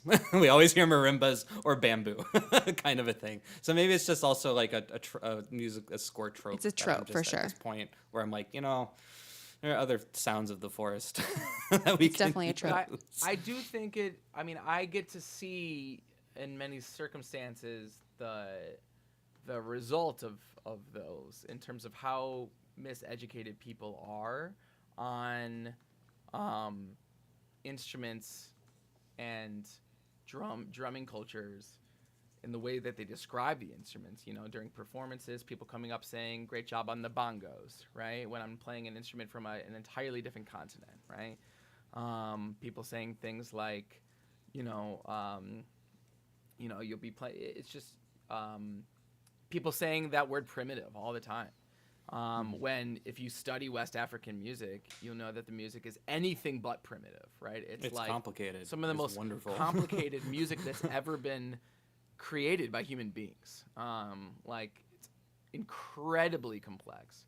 So to me, it's sometimes these conversations can be in the setting of like a movie and like what you want to portray to your audience through your subtitles and your closed captioning. I understand the efficiency of that word. I understand that word might not mean quote unquote problematic things to specific listeners, but I think in the grander conversation, in the reality of the people that make music around the world that sounds like this, I think that the perpetuation of those types of descriptors like primitive and tribal ends up causing more harm than good. So, so that's what my response would be. You're right. I don't really have like a great way that the common layperson would be able to understand listening or reading a subtitle, what word that would really tell them exactly what that music sounds like. But maybe that's the problem, right? Maybe that's the issue. Well, that's the fun. Justin, if you can find a timestamp for that later, I would love to see, because I looked through all of the captions and I can't find any mention of tribal music. Yeah, I'll absolutely. But I do vaguely remember. I think I remember possibly seeing that, but I cannot find it at all. And I don't know if Disney Plus is able to like just change stuff or whatever, like on the fly or something. I wrote it down because I was like, interesting, I remember writing it down. Yeah, because I believe you, but it's not like I don't see it like on record anymore. This is they're kind of watching like the the show right now, and this is part of the discussion, which is kind of like I guess this is kind of an outdated thing to bring up, but what part of the record store does traditional musics and recordings from other countries, or even fusion recordings and Fela Kuti and things like that, belong in the record store? Does it? Because a lot record of store. That's why I said it. That's why I said it's probably a at this point. But a lot of times, or maybe on your iTunes store, it's put under the world music category. And there's, I would strongly, a big cohort of musicians that I work with a lot are really trying to push against that term. because of how othering it is, and because people know so little about music outside of the Western sphere that they just label all of it as world music, right? Even though there's incredibly intricate differences between traditional musics from all over Latin America, from all over the continent of Africa, etc., right? And so when you just if you have music that's from an area that sounds like it's from it's like Peruvian folk music, or if you've got music that sounds like it's from the Mande people of West Africa, or if you've got music that sounds like the traditional music of indigenous people from Australia, right? And the descriptor on the subtitle says tribal music, right? For all these three musics that are made on 3 different continents, right? So I think therein lies a problem, right? I think context matters. I think in certain eras it's not. I think there's no. I can see how people would have varying schools of thought on this. That would all, I think, would be valid, but coming from a different place. And I would say even like people whose music would be represented in one of those sections might have varying opinions on that. And so I just think that's true. That's Yeah. true. Like I said, like some people from Ewe culture use the word tribe and tribal, like because that's how they identify the Ewe tribe. These are my tribe of people. They'll use that word, and they might say, yes, my music is tribal because it literally belongs to our tribe. But there's other people around Africa that don't use that word. For sure. To describe. And it's the same thing with, So. the label of world music, which in the term of record stores was a record label for a little bit. That's kind of where a lot of it came out of. And there's also many people within that community of players and performers that like the term world music. It's a very interesting debate. To me, everything is world music. I know that's the lamest, cheesiest thing I could say, and most everything is world music because we're on this earth. Yeah. So it's like, it's just it's an interesting term. It's a worthy discussion, and I don't think it should be dismissed, or in terms of I don't think it's not an issue. I think there's many people that would say yes, it is, that it is a problematic term, and we should stop using it. And then there's other people that aren't bothered by it. Yeah. So that was. So what else is there to talk about? I think that's a great really, discussion, thank you 'cause for all of this. Because we're gonna see this group of people represent quite a lot in this show, and it's gonna come up. So I think that was a worthy discussion. One thing also about the Canary Kids is that they didn't translate their subtitles. I loved that. So Oh, much. really? I loved that. I was not so. I was on the fence about that. I really it. like. I mean, I can understand being It's on the fence. it's a choice. So I wasn't judging it, but I was just like, took me a that's second. interesting. Yeah, it took me a second to kind of be like, oh, because with subtitles, sometimes Why did you if love you have it? subtitles on it, it'll block out what was also added into the show sometimes. So I had to turn subtitles off and be like, oh, okay, they actually are doing this. It goes back to this whole visual and sonic storytelling. It's a language that we don't understand. I do not understand it. I don't know what it's based in. I don't know the history. I don't know if they wrote the language. I don't know what blah, blah, blah, and the production behind it. It definitely gives them an excuse not to write the language and just come up with random words. That's what I was. Yeah. You know what I mean? Right. I mean, if they're not going to translate it definitely gives them we don't have to do nearly as much work. We don't have to do anything. Right. But also the idea that it's, I don't know. I like that sometimes in films where if it's directed towards an English-speaking, for the most part, English-speaking cast, a lot of British and Scottish and Irish accents all over this score, the cast, which I thought was also really, really interesting and cool to hear a lot of different accents throughout. Not understanding the language. I mean, we do this all the time with other, we would say, non-human species in Star Wars. We don't understand what they're saying. Yeah, and those characters are treated as subtitles. non-human, and those characters, yeah. Totally. In that interaction. Yeah. I get that. I liked it because I liked the visual storytelling and just the sonics, just hearing inflection of tone of voice and completely understanding what's happening, completely understanding the scene. And they even communicated with some sound. She clicked her tongue to signify like watch or have my back or be ready or things like that. They were using what's it called, undulation in the attack, to strike fear into their enemies, perhaps, or as an intimidation tactic. It was very sound-oriented moments in this, and to also have the impact later of child Cassian meeting people that do not speak his language and having a moment of like, we do not understand each other. I'm trying to help you. And he's going, I'm trying to get out, get away from me kind of a thing. We have this rescue kidnap moment thing that, well, I'm sure we'll see played out in different aspects. But I don't know. I as a non-Canary speaking English speaking person, I enjoyed not having subtitles and just getting the emotion and the whole story and everything they were saying straight from it. Yeah, I thought it was efficient storytelling, and I thought that sometimes I also thought it was really immersive, because they're kind of, I think subtitles can oftentimes be really distracting. You find yourself reading on top of trying to take in the new environment. I think there was so much in that scene that was setting you could have missed a lot about that environment if you were reading the whole time. And like Justin said, there wasn't a moment that I didn't understand what was trying to be said or being depicted in that scene.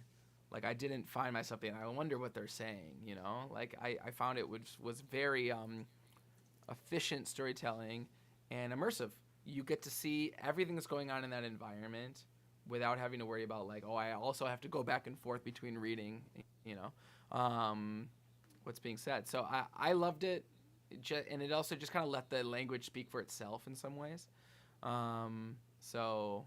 However, I did find it curious. I was reading the closed captioning, and the closed captioning basically says Canary being spoken, but never comes back to it again. So I'm wondering if, like, people that are wondering, like, what is being said right now? Why is it, like, you know what I mean? Like, some people watching that might be. It said speaking Canary multiple times in the captions. I only saw it the first time. Oh. Are we getting different captions? Maybe we're all getting different captions. Maybe Based on region. On the device or something. Maybe. But anyway, I enjoyed it in terms of its ability to communicate what was being said, and again, I think there's a level of like not spoon feeding you in some ways that this show does, and I think that might be one more example of that. So I think, like, I'm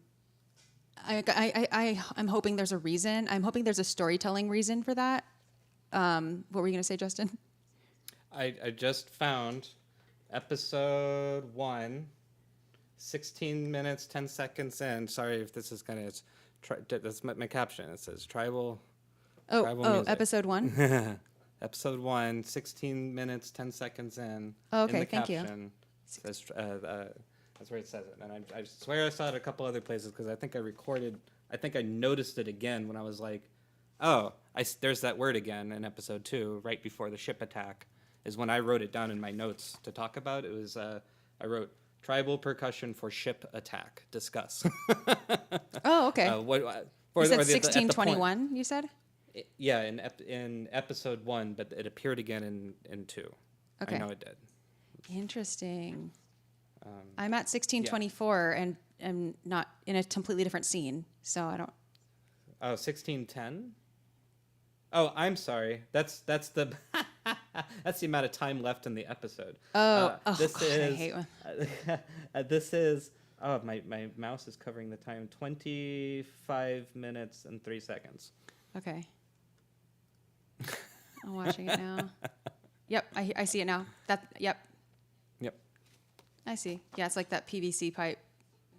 Mm-hmm. Dee-dee-dee. Dee-dee-dee. It's good music. Like I thought the music was cool. Yeah. Okay. Well, Canary is definitely in a lot of places. Speaking Canary, chattering in Canary, Yeah. But okay, speaking Canary. Oh yeah, there's tons of it. Canary children howling. Canary children. Okay, well, I guess that's different. But anyway, the thing with the lack of translated subtitles is, first of all, I get the visual storytelling aspect. Like I get why it's kind of forces us to pay more attention to their body language and stuff like that. I also feel like it is a presumption to say like we still got the whole picture without hearing what they're actually saying, because we clearly didn't. We don't know what they were saying. So, we are kind of painting them as like, oh no, it's okay. I don't have to hear you. I'm getting it from all of your other language. I'm getting it. I got it. Like, and so like for me, like I would hate to be non-translated. I mean, obviously if there's a story reason and there's whatever, like this makes me feel like this indigenous tribe is just going to get killed off. These kids are just something's going to happen. Like, we never have to be birthed. We never have to know exactly what they're saying. They're kind of just I don't know. I'm wondering if that will happen. I hope it doesn't. I'm hoping this doesn't become another Tusken Raider. Because I was going to say, because we also just saw that when it happened to the Tuskens, where it was very beautiful. Like, some very beautiful scenes with them, lots of body language. We were getting some like really great interactions. And then obviously they were massacred. So, yeah, when I see lack of subtitles, lack of translation, it makes me think, okay, they're not going to last. Interesting. But yeah, I guess we'll see. But Yeah. in any case, we shall see. Yeah. We never know. We don't Yeah. know yet. I mean, it's kind of heavily shadowed or foreshadowed or implied. There's a lot of implications in this show, which is interesting. But very heavily implied that that's what's going to happen.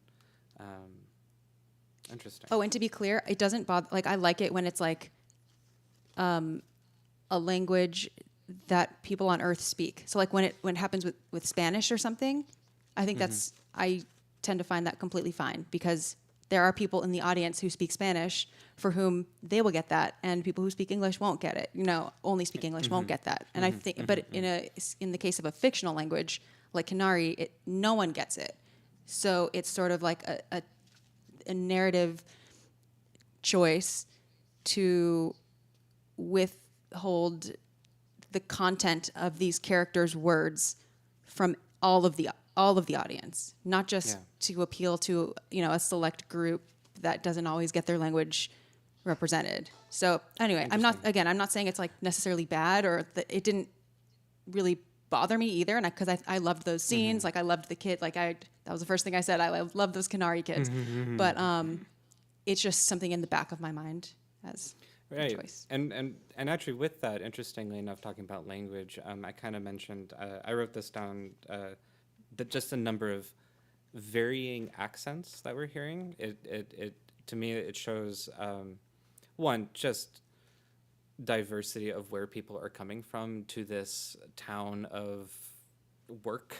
It's a working colony. I'm still kind of understanding what the whole relationship between the security team and all these things are, but it's really interesting how they're using accents. We're hearing a lot of like English-based or European-based accents happening with people around town. Diego Luna is obviously, he's from Mexico, so he has he's speaking basic English in world, whatever, with his accent. Our main bad guy, I'm just calling him the bad guy. I'm sure we can have an argument about that. What's his name? Karn, the security team leader that is obsessed with the murder, that really wants to get anything. He has an American accent, which is interesting for his situation, where he's surrounded by a lot of like British, Scottish, Irish accents. So it kind of is already putting him in a sense of like he feels like he's on the outside, even though he's inside this organization. And we get more of that in as we learn more about this character. That he's trying to be ruthless, but maybe not to that game quite yet. He's putting himself in situations that he can't handle. Kind of showing us the beginning of a radicalization of a character. I'm very curious to see what's going to happen to his character. Me too. He's got And He's got a very Agent Cooper from Twin Peaks look to him. Yeah, or I was thinking he's sort of Hux-like too. Hux-like, or what was that show? He's Hux-like in Sleep. personality, I would Yeah, say. that- But yeah. his look to me looks like the guy. What's his name? Kyle MacLachlan, I think his name is. Yeah, or was it Sleepy Town? That was a kid's show. There's an enemy in that, or a bad guy in that. He kind of looks like, I don't know. Lazy Town. It was a kid's show. Lazy Town. Oh yeah, yeah. Right, right, the what's We his Are name? Number One guy. Yeah, he's got the purple suit. Yeah, what's that and guy's then name? there's the- I yeah. forgot the. And I yeah, don't rest in remember. peace. That actor passed away, and he was did. awesome. Yeah. Yeah, it kind of reminded me of that look a little bit. I like some of the world building that we're seeing. Like, what did she call coffee? Calf. You got some calf, and he's like, yeah, just about to Yeah. put on Calf, some calf. yeah. Who's Calf is, Chob? Calf is pretty. Calf is all over Star Wars, but I've never seen that. Who's Chob? I don't who's know. Chob? But what in the name of Chob? What in the name of Chob is he doing? I'm like, who's Chob? And I tried looking it up, and I just got Cobb Vanth. I'm like, okay. I just another scene like yeah. just some adult freaking stuff in this show, man. You know what I mean? Just like the whole romance plot is very Yes. very hard to explain some of that. I'm not saying it's like impossible to explain, but it's just like it's just very adult situations going on, you know? Is like, this the it's just- first implicit sex having yeah. that has been Yeah, in for Star Wars? sure. Like this is like clearly what is about to Like happen. she's like and putting what her clothes happened. back on, you know what I mean? Like You know what I mean? that's Like, is this the first clearly time what just happened. Yes. that we've alluded, Absolutely. directly alluded to this? Interesting. Yeah, And that's then what I there's like think this too. whole infidelity, what do you call it? Suspicions that he Yeah, has. and That whole thing is just like a complicated very adult relationships. thing. You know, it's Mm-hmm. it's kind of hard to explain that to you, like your 7-year-old kid being like, okay, when adults are in and they're kind of I seeing feel like somebody on the side. I feel like I totally got that at 7. I think kids Okay, get it. Well, good for, but that's- good for you, that's you. Xanthe. No, I think Awesome. kids understand so much more than we give them credit for. Like I think they understand. I'm not Like they saying don't they don't understand it. understand, Like I'm Okay, not. This yeah, isn't a kids don't understand kind of thing. There is a level of who this type of story is actually being directed towards, and like it's a very adult situation to be in. I'm not sure. and- Yeah, like Yeah. I've in what James is saying, more adults. Trust me, would Xanthe. I literally would- teach would- kids yeah, every day. Would okay? more adults would relate to what we're seeing on screen directly through their own experiences than perhaps right. the average 7-year-old. Like your girlfriend like shows up in the middle of the night and you have just seen them out with another person and you're having these You're drunk. jealous feelings in your head and she's intoxicated and she's kind of your fling. Yeah, okay. I don't know if a 7-year-old really understands this whole situation, okay, is what I'm saying, right? Like it's a pretty adult situation to be in, right? Of course you can imagine, but until you've been in situations like this, you really don't get it, you know? and to each everyone's own personal experience growing up. Of Yes. course, but Yes. Yeah. as I'm a not trying to- 7-year-old, I would not have understood that personally. I'm just saying. from I'm my just own saying. life It's like when experiences. you're sitting down writing the script for your Lucasfilm project, right? You know that you've been hired to do. Like I don't think they're thinking like we want to make a story for the 7-year-olds when they're writing the script. Okay? That'll be Skeleton Crew, maybe. Right. Whatever that So show's that's called. all I'm saying. Okay. You weren't seeing Mando have these types of interactions, right? So. You know, we almost did. I mean, we could have, but he didn't want to Yeah, take off but the helmet, it's like- and that was it. Come on. That's the thing is like that's what didn't like who wrote Empire Strikes Back again? What's his name? Kushner? No. Yeah. Oh, Yeah. Irving Kirshner, Lee Kirshner, right? Lee Yeah. Brackett wrote it. Okay. Kirshner directed it though. Oh, then I'm thinking of Or Lee Brackett and Lauren I'm thinking of Kasdan. Oh, yeah, I Kasdan see what is you're what I'm saying. thinking of. I'm thinking of Kasdan said something where he said like basically a kiss in Star Wars is equal to sex. That's what he said. Because he's like, Yeah, I getcha. He's like basically if the characters are kissing, that's like the equivalent of them, you know, hooking up in Star Wars. Because he talked about how kind of like G-rated the romance is, right? Not this show. yeah, no. I mean, Although I think guess I think kisses in Star Wars are more intimate though than watching someone get dressed after having sex.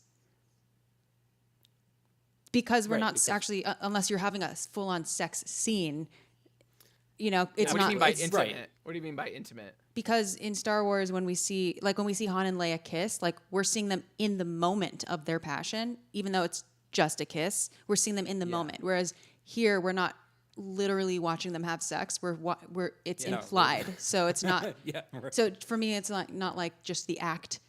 I don't know. It's what we see on screen. You know, I think having a kiss on screen is a lot more like sexy or whatever, like passionate. Yeah, I guess that's maybe the word. than passionate or watching something like someone- because I think it's Passionate, pretty yeah, yeah, intimate yeah. to like. Okay, I don't know how X-rated we want this podcast to go today. But, Yeah, I was gonna say because no, we did not watch them do it. You are absolutely right. But anyway, whatever. Like, Yeah. we can anyways, move on. We're anyways. filling it. But we're just anyway, filling just in blanks. another example of why I think this show is just like I kept watching it, being like, this is interesting and it's great, but I'm just like, this is like, they went in some directions that I never thought a Star Wars show would ever go, and I'm glad they did because it's really refreshing. It's really refreshing, and is I say it- this as someone that loved Obi-Wan, that had fun with Boba Fett. Yeah, no, yeah. I love Mando. I really do. I love all the geeky lore and stuff. I can't wait to see all the next things. And I'm a sucker for cameos, and I just like being a kid when I watch this. I don't really feel it. Sometimes when you sit down and watch Star Wars, you feel like a kid again, right? That's the thing that people say, right? I don't feel like a kid again watching this show. I feel like an adult that's enjoying Star Wars, if that makes sense. Like this show doesn't bring me back to my kid days of enjoying the big zip zam boom of like watching Star Wars the way that like kind of Mando does. This show makes me feel like I'm an adult watching an adult Star Wars show. Look at me, Mom. I'm grown up. That's yeah. Am I wrong? Is I this don't out of know. left field? I agree with think you. I don't know. Yeah, it's I don't. like I how- don't agree or disagree with you. I just don't think of it. You like just that. don't feel what I feel. Yeah. Right. Yeah. Yeah. Yeah. If as Adam Yauch of the Beastie Boys said, if you feel what I'm feeling, then it's a musical masterpiece.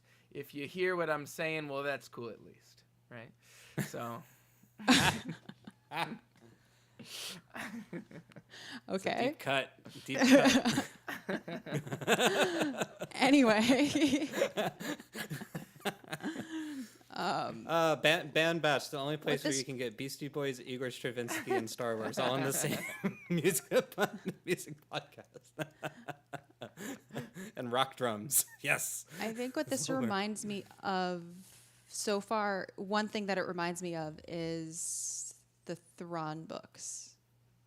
The canon Thrawn books. And I swear, I'm not just trying to mention Are Thrawn you in sure? every conversation. Thrawn somehow appears in a lot.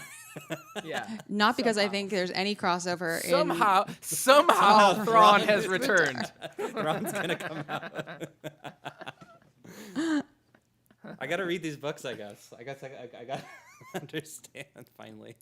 Like, it doesn't remind me of anything in the story. Like, there's nothing concrete that it reminds me of at all. It has no similar, like, I don't think there's any, I don't feel much similarity to Thrawn. Oh, I don't know, though, because there's a whole, the Thrawn Ascendancy trilogy is about his home world, so kind of like the Kenari.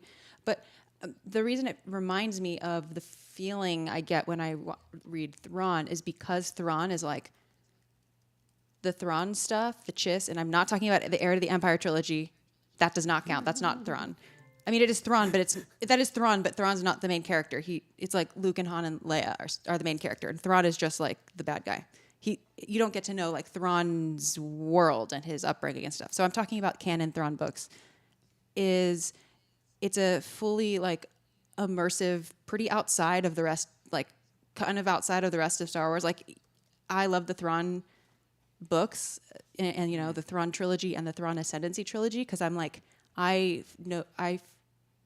it's so effectively like the Chiss homeworld is like, you know, it's not something that appears in the rest of Star Wars. But it's such a convincing, like, just deep exploration of that doesn't rely on like having cameos you know, from necessarily from other stuff. You know, sure, there's like things sprinkled in to connect it to other events that we know of in Star Wars, but it's like it stands on its own as being like an encapsulated like other world and other situation where, you know, it doesn't have to feel like everything lines up too much. Like actually it doesn't really line up. They're from the unknown region. Like the Chiss homeworld is in the unknown regions. It's not like, oh yeah, Anakin came through this trade route like, you know, 20 years ago at all. And so that aspect of it reminds me of that, where this doesn't feel like it's so neatly fitting into all of the little gaps in Star Wars. No, it doesn't. I mean, we might. I want to keep an eye on it because it's going more in that direction. I think now that he's part of the rebellion, we're gonna meet Mon Mothma. We're gonna have those elements, but I mean, we're gonna see Saw Gerrera according to the poster that we got. So there's gonna It will, yeah, it will connect.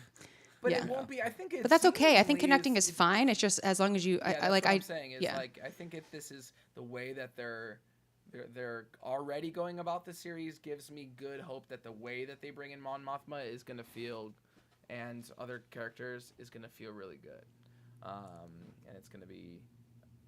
Yeah, it's a real slice of life. This show, you know. It's awesome. It just, here's the other thing. It just looks amazing. And in ways that just, okay, I'll give you one example of this that I think perfectly encapsulates this, okay? Okay. This is the scene that goes into the drum solo, right at the end of episode 2. And it's where Skarsgård, what's his first name? The actor that plays I don't know. the Kellen? old dude. Well, the character is Luthen, I think. Yeah. Yeah, Luthen. Okay, and it's him on that little transport ship, and he's arriving on Ferrix, right? Mm-hmm. And there's a shot of him in this transport, and they're just having dialogue with that other, you know, inexplicably British character, and I hope he comes back. The set, because the ship is banking right or left, the shot and the set rotates very like realistically looking, and it seemingly only plays the role of just immersing you in the scene. Like they don't like react to it being like there's no reason for the ship to turn other than it's a ship and it turned. Like, you know what I mean? There's not like a reason why it turned. And I'm just saying, like, the effects, they didn't have to do that. They could have just shot a dialogue scene and then they cut to the outside of the ship and showed a CGI of it landing. But they made that freaking set or the camera or whatever they did. Mm-hmm. I'll give you a timestamp so I can tell you exactly what I'm talking about. But it's episode basically 2? Yeah, episode 2. And it's basically right around right there at 30 minutes and 10 seconds. Like right at the end. What's your line? And I mean, they do kind of react to like looking out the window because they're like gonna land, but it's just such a little detail of like how this thing is shot. Like, oh yeah, so, you know what I'm saying? The colors I'm also going on and beautiful. off about this tiny little moment, but I think it just, to me, it speaks volumes to the rest of the show. Is just the visuals and and to make it all look amazing. There's so much detail and so much work been done on this show. Isn't it looks hilarious amazing. How amazing it looks because a lot of it is practical. I 100% think that is. I think we didn't get to live stream during Kenobi, but the only complaint I have about Kenobi, one of two complaints I have about Kenobi are the fact that I felt like the volume really limited the visuals, and I thought the visual looked really cheap. Quick question: do you feel that way in Mando too? No, I feel like for the most part, I feel like the volume is like, in my understanding, is like the Mando is kind of written with the volume in mind, right? And Obi-Wan Kenobi was not. Obi-Wan Kenobi was written, and they made the volume work for what they were doing. And I think a number of things, both the volume, the costumes, the sets on Obi-Wan just looked cheaper than they do on this show. This show just looks like it's more expensive. It just looks more expensive, you know? This is where the Obi-Wan budget went, was to make Andor Yeah, look right? as realistic as possible. I mean, And B2, the droid is a robot. It is a practical remote controlled robot. I love that the cast B2. is- Yeah. That the cast is controlling, or that the technicians are controlling live with Diego Luna. You know, Yeah. it's yeah. Yeah, it's very. I mean, it's all. I just. It bodes well. I hope at least that we get more shows of this scope and these visuals on Disney Plus, because, you know, sometimes it, like with Obi-Wan Kenobi, I really felt like, you know, the story was amazing, the acting was amazing, seeing the cameos were awesome and fun and great. And to me, it was an amazing show that was weakened by its visuals. That's to me how I felt about that show, which is weird because I saw it at Celebration in the first 2 episodes. The first 2 episodes I think I felt of that show look way better than the rest of that show. So good. Yeah, and we also watched it in the theater, and we were like high on. Yeah, exactly. Celebration on vibes. High on you know. Star Celebration, Wars vibes and but- finding out that I- day that was going to happen. I love Kenobi to death. I love that show. But the only thing I didn't like was that it just didn't look great. But this show I don't. Everything I love everything about this show so far, which I didn't anticipate. Cutting Room Floor says, oh, I also have another question after I read this comment is, do you like this better than Rogue One? Okay, but first, Cutting Room Floor says, not sure if it was on purpose, but the design of those space buses in that scene that you were talking about was reminiscent of the old streetcars that were used in Toronto when I was a kid. And here's an image of that, and I totally see that inspiration. Like those colors. Yeah. That's cool. awesome. Yeah. Thanks for that very tip. That's cool. That's Very cool. That's really interesting. Yeah. Awesome. So yeah, comparisons to yeah, Rogue One. Yeah, I like this Um, way better than Rogue One. I mean, already. I love Rogue One. I've stated this many times, and And we all saw it went and together. Saw it recently. we all got to saw it see it in recently a in private theaters showing again. in Hollywood. Practically a private showing in Hollywood. For those that don't know the story, I haven't heard the story. The 3 of us got to go see Rogue One at the El Capitan Theater in Hollywood, and we were 3 of 5 people in the entire theater. I think maybe 6. And that's a people in the beautiful entire theater. Like it's a Yeah. It's like what you think of when you think of classic Hollywood movie theater. You know. Yeah, it was So. great. I don't have a comparison yet because I haven't seen all of Andor. Yeah, I I'd think like it's- to see the whole thing, but I'm liking it in the sense of like this is knowing that Rogue One is coming after this in continuity makes me really excited because That how is, much I yeah. liked Rogue One and continue to love that movie. I'm really excited to see where this is going to go and how we are going to get there. Yeah. It's like, gonna and be it's cool. funny too because sometimes these prequel things, especially with Star Wars, it's like, okay, well, where's the suspense? Like we know he's gonna get to Rogue One, you know. It's like we know Chewbacca is going to survive the events of Solo, you know, kind of a thing. Right, Like, uh-huh.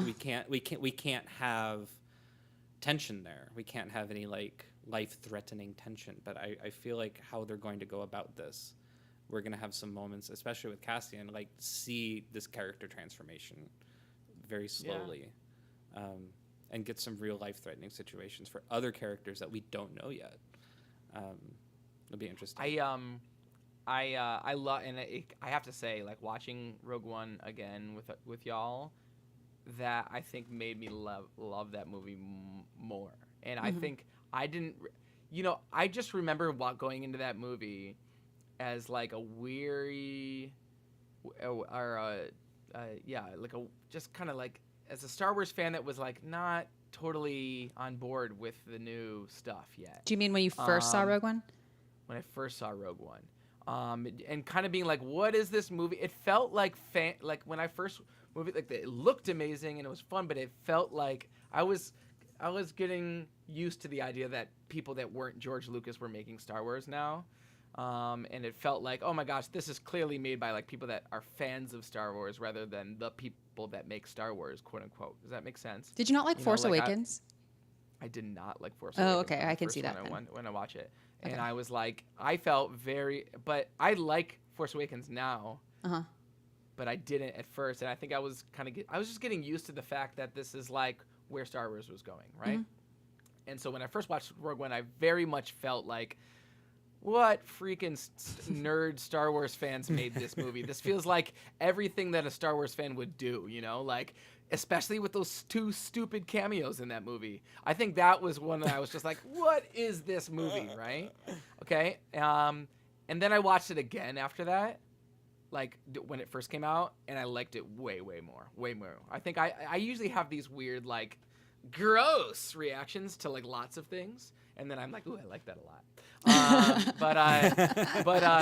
And then as I got, you know, through the years, since, you know, I've just been watching all this new Star Wars, I really like Rogue One. And then when we watched it in the theaters all together, I got to re-experience it as someone that wasn't averse to it. And that movie rips. Like remember we just like, I leaned over to Justin. I was just like, this is a really good movie. I just didn't like, I hadn't experienced it like that before. So, but all that being said, I'm way more interested in the story and the world building of Andor than I was with Rogue One. I think already I like the characters more. Already I like a lot more about Andor more than I like Rogue One. But I don't know. I think they're supposed to be kind of just the same part of the same family. So in some ways it's kind of like, you know, it's kind of not really a competition, right? But what was I gonna say? The last thing I was gonna say was I'm excited that it's that. Oh no! So what I was gonna say is it seems like the team like was just like all in on this show, which is funny because it's like I feel like this is one of the least called for and anticipated projects that they've put out. Like, I feel like Andor is the thing that probably the least amount of fans and even casual fans have even cared about, right? It's like the big things were like, oh my God, Mando is like the big hit. And then there's like Obi-Wan was just like, oh my God, we're gonna see Ewan McGregor again. And, you know, like even Boba Fett was like more anticipated than this show. But this is like, out of all those, this is like the sleeper hit. This is like, oh my God, they really made the absolute crap out of this show. Like, there's some real labor of love going on in this show, you know? It makes me wonder, well, now I'm very curious, like, what exactly is the crossover in personnel between this show and the other shows? Because if it's like a lot of the same personnel, then it makes me think like the elements that are different, like maybe the director really impacts it a lot, or you know what I think it for me. I mean, I don't know. I don't know this for sure, but you know, I have said many times that I say keep Rogue Squadron canceled. I don't want Rogue Squadron unless it's by someone who, like Tony Gilroy, is like, I have a story that I want to tell. That's what he's doing. He's telling a story that's inside of him, fitting it to Star Wars, but he's telling like a story that is native to his person, sort of like Nicholas Patel is doing musically. He's not just like someone being hired because they're a good filmmaker to do something, you know, here's what the canon says, here's the story point, here's kind of what you need to do. Like he's not phoning it in because it's a passion project. And that's Star Wars. I feel like any art is like when people are operating from their power zone, like when it's their passion, when they're doing something, it's like a story they want to tell. And so I feel like that makes such a big difference. Yeah. Yep. And I think here's the other thing is that this is his first TV project he's ever done. I'm pretty sure. Is that true? Oh, I don't know. Am I lying? Let me see. Filmography. This is his first television. Yeah, he did some consulting for House of Cards. He wrote a TV film for better and for worse. And I guess he was like an executive director on some project called Hammerhead. But this is the first show that he's ever done. He's only directed movies, including the Bourne trilogy, right? He directed that? Did he let me see. Filmography. He wrote it. He wrote the Bourne trilogy. So he's one of the writers on the Bourne trilogy. And he directed Michael Clayton. He directed the Bourne Legacy. Interesting. And he wrote what other big things does he do? Armageddon, I guess he wrote that movie. Devil's Advocate. He was a writer on The Devil's Advocate. So I mean, he's a writer. Like he's a movie writer. He writes movies. It seems like. So I get that really comes through. I think like in this And I've seen particular. this just show called a 12-hour movie many times now. Yes. In different things. Oh, I like see. they're calling Andor a 12-hour movie. So the way that I wonder how, like, I don't know, has he done any interviews where I don't know how like forthright he is in interviews. He seems pretty forthright. I wonder if he's done any interviews about Rogue One after Rogue One came out. Like, I just want to know how he feels about it because, look, I am not the biggest Rogue One fan. After we saw it together, I don't think it's as bad as I remember, but I think this show does not feel like Rogue One at all. I think this show feels very different to Rogue One. So it's almost Agreed, like surprising 100%. to me that it's the same director. So it makes me wonder if maybe like he wasn't able to express exactly what he wanted to express in Rogue One. And I know that it went through a lot of rewrites and changes He and stuff. wrote Rogue One, right? He didn't direct it. Oh, wait, Yeah, what? he wrote Gareth it. Edwards directed. Oh, Rogue that's One. right. That's right. So that's what I'm saying. So maybe He's it a didn't turn writer. out how He's the maybe it didn't turn screenwriter. out how, yeah, so maybe it didn't turn out like the story, didn't, he was one of a few screenwriters, right? So maybe it just wasn't, I don't know, maybe if clearly I understand he had more of a the story to tell. gossip about that movie, I think that's 100% true. Is that movie was put through some heavy kind of corporate steering, and I don't blame them because that was the first Star Wars movie ever really made, like live action Star Wars movie that was that wasn't part of the main saga that was like theatrically released, right? Like this is like a totally like departure from form, and so I could totally see that Disney and Lucasfilm was like, it could have been written really differently, and they were like, whoa, this is gonna really be a risky move to make it so weird. So maybe they kind of tailored it. I don't blame them in some ways. But now we're like years later, and we're like, guess what we can do? We can do weird love triangle sex in a Star Wars movie. We can have the first scene be in a brothel, and they're like, and you've got somebody like you pay at the end, like some creepy, like, you know what I mean, like some just like gross, like adult stuff in our Star Wars. So, Yeah. God bless them.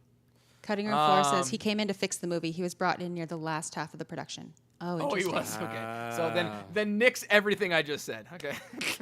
Also, this show was all done in the UK. They used a lot of the same people who worked on the films, the same creature shop, set directors, etc. Interesting. Yeah, I mean, Cool. I can see that. I mean, I don't remember having any issue with creatures or like basically any like aspects of. No one like did a bad job necessarily. I think just didn't care about any of the characters, and for me, that's everything. Yeah. That's everything in a film. Well, yeah, it's interesting when you walked out of Rogue One recently. You're like, I just wish that they made the Catalyst novel. Yeah, I wish Catalyst was was the film we got. There's no way that they would have made that movie being the second movie that Disney releases under, like, you know what I mean? Like, there's no way they would have made that. So I feel like Rogue One did exactly what it set out to do extremely well. You know what I mean? Like, it wasn't a failure of what they were trying to make that movie be, which was like, let's tell secondary stories of Star Wars, but make it really like feel like adventurous. Like that's what that movie set out to do on a like business level, right? Yeah, Like- it was clear that movie was made on a business level. Is sort of the thing. That's what I'm saying. I think Rogue One could have been a powerful story. I think actually it should have been a trilogy. I think I would have liked it as a trilogy because that whole story doesn't just start the most boring part of that story, save for the deaths, save for the very end. That's the boring part of the story is when all the pieces have already been put into place. What's really interesting is the stuff that happens before Rogue One, and then Rogue One could be like the last movie in the trilogy. You know, then we would actually know so much about Galen and Lyra and like this whole, engineer trying to do the best job that he can and getting sucked into this Death Star thing. Like, that's very interesting. It would have set up Rogue One. But anyway, that's besides the point. Yeah. Like, now it feels It's a now I little wonder if, unreasonable to expect that they would have made that, though, right? Like, I mean, I don't know. I think someone with a vision could have pitched that. I don't like to speak for what I think is reasonable. Like Yeah. they're a major Star Wars has changed the world, like changed media. So like I'm not going to put limits on like what is reasonable for them. Like they can either do it or not. And so I just mean didn't. I just mean in the timeline in which they were releasing stuff. Like I For feel sure. Like those first And two, I those say first two they could have done a movies- different timeline. Yeah, you're right. But I No, just think I mean, like, it's real kind world of hard to timeline. judge it that now because like we wouldn't even know like Catalyst wouldn't even exist as a novel without them have pitching Rogue One as Rogue One is. You know what I mean? It's like it's not like they wrote this story of Catalyst along with everything else. It's like they came up with this idea like let's show the Death Star plans being stolen. And then they created the characters, and then they created the backstory, right? So it's kind of hard to be like. Well, they did have I some wish they- backstory going into Rogue One because in the Yeah, novelization, but, like, the they backstory did- wasn't what they started with, is what I'm saying. you Sure. know? It's kind of like saying, like, oh my god, it turns out Indiana Jones' dentist is a really interesting character. I wish they made that movie about his dentist. You know what I mean? It's kind of Yeah. like, like we're never gonna get a movie about like the guy that works on Indiana Jones's teeth and all of his marital struggles. I mean, I don't think Catalyst should have been made into a movie. For the record, I think it exists as a book, and so I feel like that's the end of it. I don't think books should be made into movies. But I just, Yeah, I know. all I'm saying is whatever happened, and I don't care what happened behind the scenes. That's not my responsibility to care about, honestly. Like, and it would be, like, I shouldn't even project like what I think happened. All I can do, honestly, is say what my reaction is as a fan. I can't guess exactly what happened behind the scenes. So whatever happened resulted in me not feeling like the characters didn't develop. And so the ending being impactful was just the brute force of it. Was just because of the nostalgia for A New Hope and because it was such a cataclysmic event. And so I feel like in a story when things just have to get progressively so big that you can't help but like feel something because they just make it so extreme, like just like they get blown up by the Death Star. Like, then I feel like that movie hasn't really developed enough. Like, I want to care if that character gets turned down on a date. Like, I want to care if that person gets the wrong calf order. Like, I want to care about the character so much that I even understand what their small struggles are. Not just anyone getting killed by the Death Star is going to be tragic. So. I mean, And I just luckily want that's big something boom I boom think- while I eat popcorn. So. But with all that being said, I think that's something we're gonna get, and you can't really always can't deliver in a 2.5-hour movie. Maybe we're gonna get a lot more of that in a 12-hour movie. Yeah, and I'm Which is why excited for that. Yeah, which is grech is I think is awesome. yeah, It's pretty dope. agreed. It is awesome. Agreed. Alexandre Desplat was the original composer for Rogue One. They tossed out his entire score and hired Giacchino. Yeah. I'm curious of what it sounded like. Honestly, I feel like I'm not the biggest Rogue One score fan, but I think what we got is probably better than what Desplat would have done. Oh snap! Ooh. Them's fighting words. Also, I think another reason this show feels so different is because definitely the music is so different. So It's such a different. Yeah, I love it. I don't think Desplat is bad. I just think his but- style in a Star Wars theatrical. I really don't like that theme. Yeah, me neither. The Rogue One I theme. hate it. In fact, I hate it. Yeah, I really, hate really. that it starts so clearly. I despise as a it. nod to the main theme. It bugs me so much, and I think that's another thing. It's like that theme plus the freaking cameo in that movie. I was like, the theme bugged me so much. 'Cause I was like, that's so clearly such a lazy nod to that freaking main theme. Why did they do that? Yeah. So.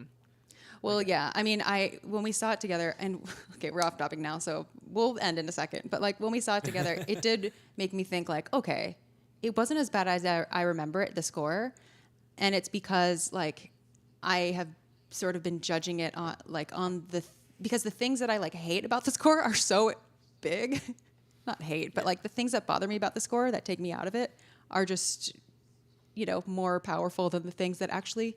When I look at it, a little bit more fairly and just discard the extremes, then I can appreciate, okay, it's actually not as bad as I remembered. It was just, and actually a lot of it I actually like. And so a lot of it I think is good. I think it's just the negative stuff in my memory overpowered the positive stuff, which I guess is, a trap that we all fall into at some point. Yes. Yeah. Totes. Yeah. Anyway. There's a character named Zanwan. Zanwan? Yeah, Xanwan. And I was like, just change that W to a T, and we have Xanthe. Oh my gosh. I just wanted to mention there's that one little scene where I don't want to start a whole another. I know we're trying to wrap up, but I just want to. There's this one little scene that I think encapsulates how good the writing is on the show. Is like, do you remember that scene where Andor's being like questioned about? They're like, oh, I hear that there's somebody coming from. They're looking for somebody from Canary, right? Yeah. From that, he's like at that booth or something. He's trying to pay them, and that little moment where he like looks it up like Canary, and info dumps about Canary is such a natural way of delivering exposition. It was so sneaky. They were like, here's all this you need to know at the current moment about this planet, or it's going to be in this really natural situation. There's such good moments of exposition in writing that aren't spoon-fed to you and don't feel like heavy exposition, right? And water, I grew up around the water.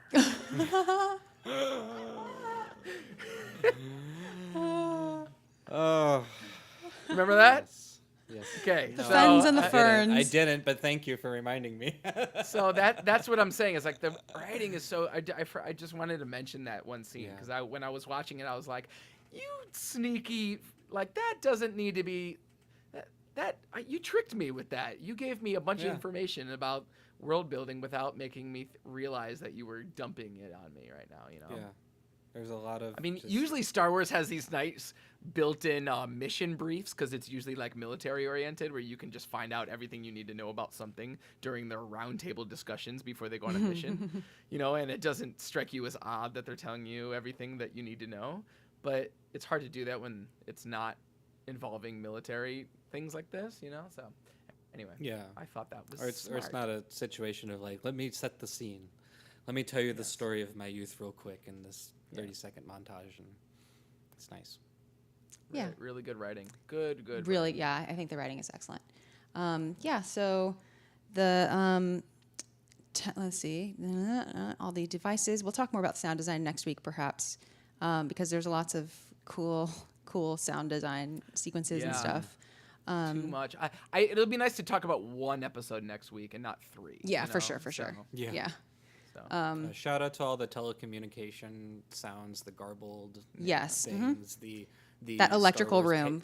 the electrical room, the Star Wars payphone, which I thought was great. Yeah, Star Wars payphone, dude. I love it. And then like a little like code, The comlink chirp. 3-button comlink thing. That was shout out to all those great sounds, and blaster sounds were really great.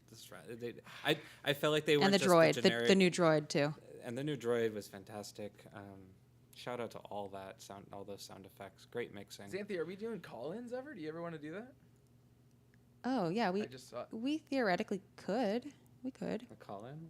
We theoretically As long could. as we don't, As long as probably we not now. Oh yeah, not this now, week, but maybe next week. We're just wrapping up Chaos, but next Yeah. week I think we can do that. That might be Yeah. fun. Yeah. We've never done it before, but maybe not? next week. Yeah, we could. Yeah, we could put like I could put a timer up, and we could have people like in the hot. We could have people in the hot seat. That'd be fun. They can go in this extra square that is now here. You gotta play an instrument though, even to if enter. you don't play one. You gotta bring a kazoo or something and play for us. No, you don't have to do that. I'm just kidding. But an instrument and a musical passage for us to guess. yeah, That's right. We should do the quizzes next week. yeah, we can I do haven't that. done that in a while. Two last things I want to say. A new word for alcohol. We have nog, Rev nog, and I like then that. I love the the cute little toothy peeing animal. Also the It just bores, just loosely running around the town. That's kind of dangerous, right? also I really and- like and- that the droid is not humanoid. Really Yeah. glad. Very relieved that we don't have like a walking How do you humanoid. feel about the stutter? I like it. I like his little. His little stutter. Shout out, since we're talking about community building and like just in-world stuff, shout out to what is it, a blue chow mein that we saw, blue takeout noodles. Yeah. Oh yeah, dude. The Dude, blue I love takeout it. noodles, And that they're was like, great. Clearly, this is blue food type takeout, but it's great. that is it was so wonderful. awesome. Well, dude, you know what that means though? Again, I've been saying this. Anytime they add food, that just means Gonna sell it at more Galaxy's stuff. Edge. Galaxy's More stuff. Edge, I want baby. some blue noodles. You Blue think noodles. they won't make blue? Like, Oh, no, like- they will, for sure. Oh, they will. No, no, no. Absolutely. I don't doubt Like, that for a and You second. don't think Oh I my will God. get some? I will Yes. get some. Damn it. Do you think Batu is going to show up in the show? No. Is Batu ever going to show up? Where are they going to put that freaking? They're sitting on a cash cow, right? That they could just throw into one of these shows, and it's amazing the restraint that they've shown. You know.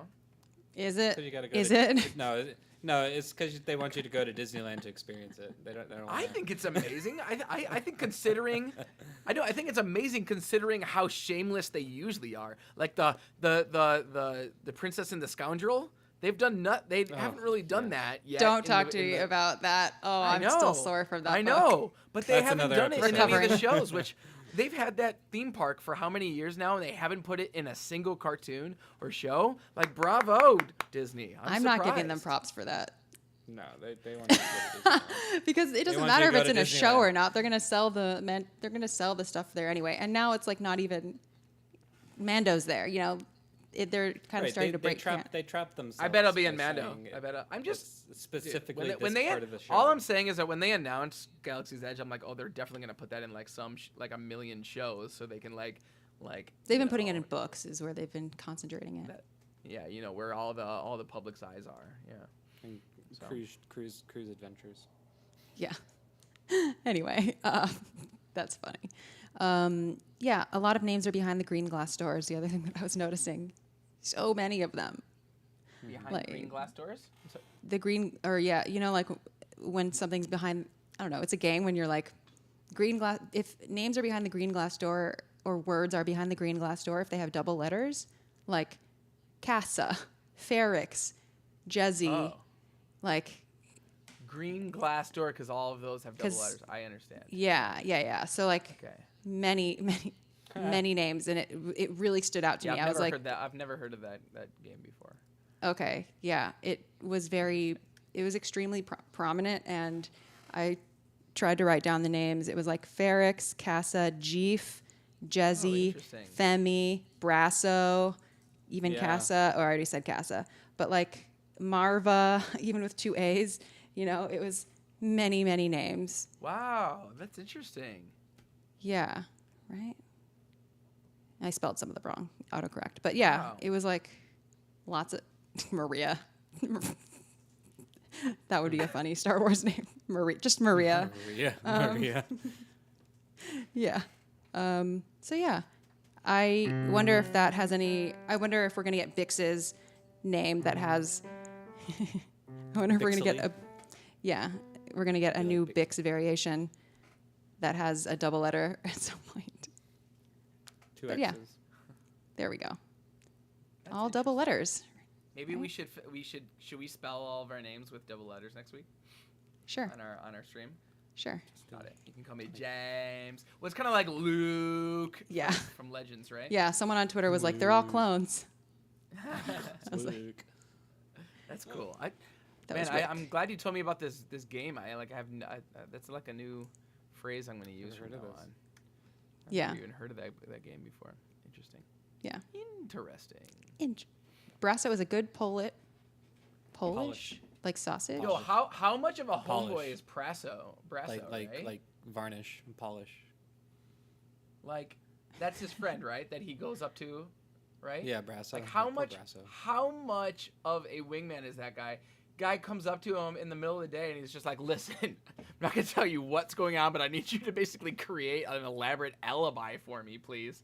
And he doesn't even. He's just like, sure. He's like goes on board with him. That's true friendship right there, right? Meanwhile, the guy killed 2 police officers the night before. You know. Oh, that's right. Tim has 2 M's. Oh yeah, the and chat. Tim, exactly. And Tim with 2 M's. Thank you, Cutting Room. Maybe Like- guys, maybe this is more world building about Ferrix. It must be. It must Yeah. specifically be. Everyone It has must two. be the That's I what guess I was thinking. Cassian doesn't really. Oh yeah. But no, but I guess you don't- Right, yeah, because yeah.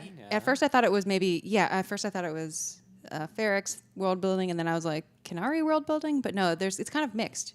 Like I don't know, maybe it's just That's so Tony Gilroy's interesting. little thing or something. But yeah, it's like a new kind of naming convention, I guess, new naming style in Star Wars. It's really interesting. It's kind of like what do you call it? What's that other? There's another group of people in Star Wars that has similar naming convention. Not similar like in double letters, but they have like all the same types of names. What is it? I guess it's kind of like the Kaminoans. They all have like Yeah. the Kaminoans all have those names that are like 2 words, you know, like Lamasu, right? Mm-hmm. And, Nalase. like, Nalase, you know, it's kind of cool when you see that. But yeah, I was gonna just bring that up, Chief. Yeah, that's Avarak great. is the Call is me the Monty Tim. Python. He called me Tim. I don't remember. I was just thinking about that actually. Xanthe, I don't remember. Oh, it's great. It's classic. yeah. Classic. And he's scene just like from blowing Xanthe. stuff up. Yes. I read Um, somewhere that he was supposed to say some really long, complicated name, but just forgot and just like Tim. That's really funny. That's like the Indiana Jones scene where he shoots the swordsman in the Raiders of Yes. the Lost Ark. Where he was supposed to have some big choreographed fight scene with him, and then he was just sick that day on set, and he was just like, "Hey, Steve, can I just like shoot the dude?" And it turned out to be one of the most iconic scenes of that whole movie. Ugh. Anyway, Anyways, I wish I remembered that now. Oh no, I probably haven't even seen that movie. Wait, Indiana Jones, Monty Python and the- Lost Well, Crusade. no, Yeah. Tim is from Monty Python. which and I the have Holy seen for sure. I just Grail. don't remember. And the jokes. the gunfight sword scene is from Raiders of the Lost Ark. Oh, okay, yeah. Raiders of the Lost I Ark, have that's seen that. I just don't remember. I never remember details like that. Maybe because they're not funny. Two of the Hilarious moment in that movie, but yeah, but yeah. sure, okay. That one was for James. Okay. Well, thanks everyone having fun. for having this discussion with us, for joining us. Next week we'll be back. Same time, guys? Same same batch channel, same Channel, batch same time. batch time. Well, let's talk about time offline, and then Okay. because Yeah. I might have to do a change, but Okay. yeah. Well, then I'll just look out on the Star Wars Music Minute YouTube channel for the event being scheduled. Yeah. Anyway, Awesome. yeah. Have a good day, everyone. And we'll see. I just wanted to do. Should I just Yeah, play what- that what- drum just solo start every week? wailing on the drums. We've got the, Well,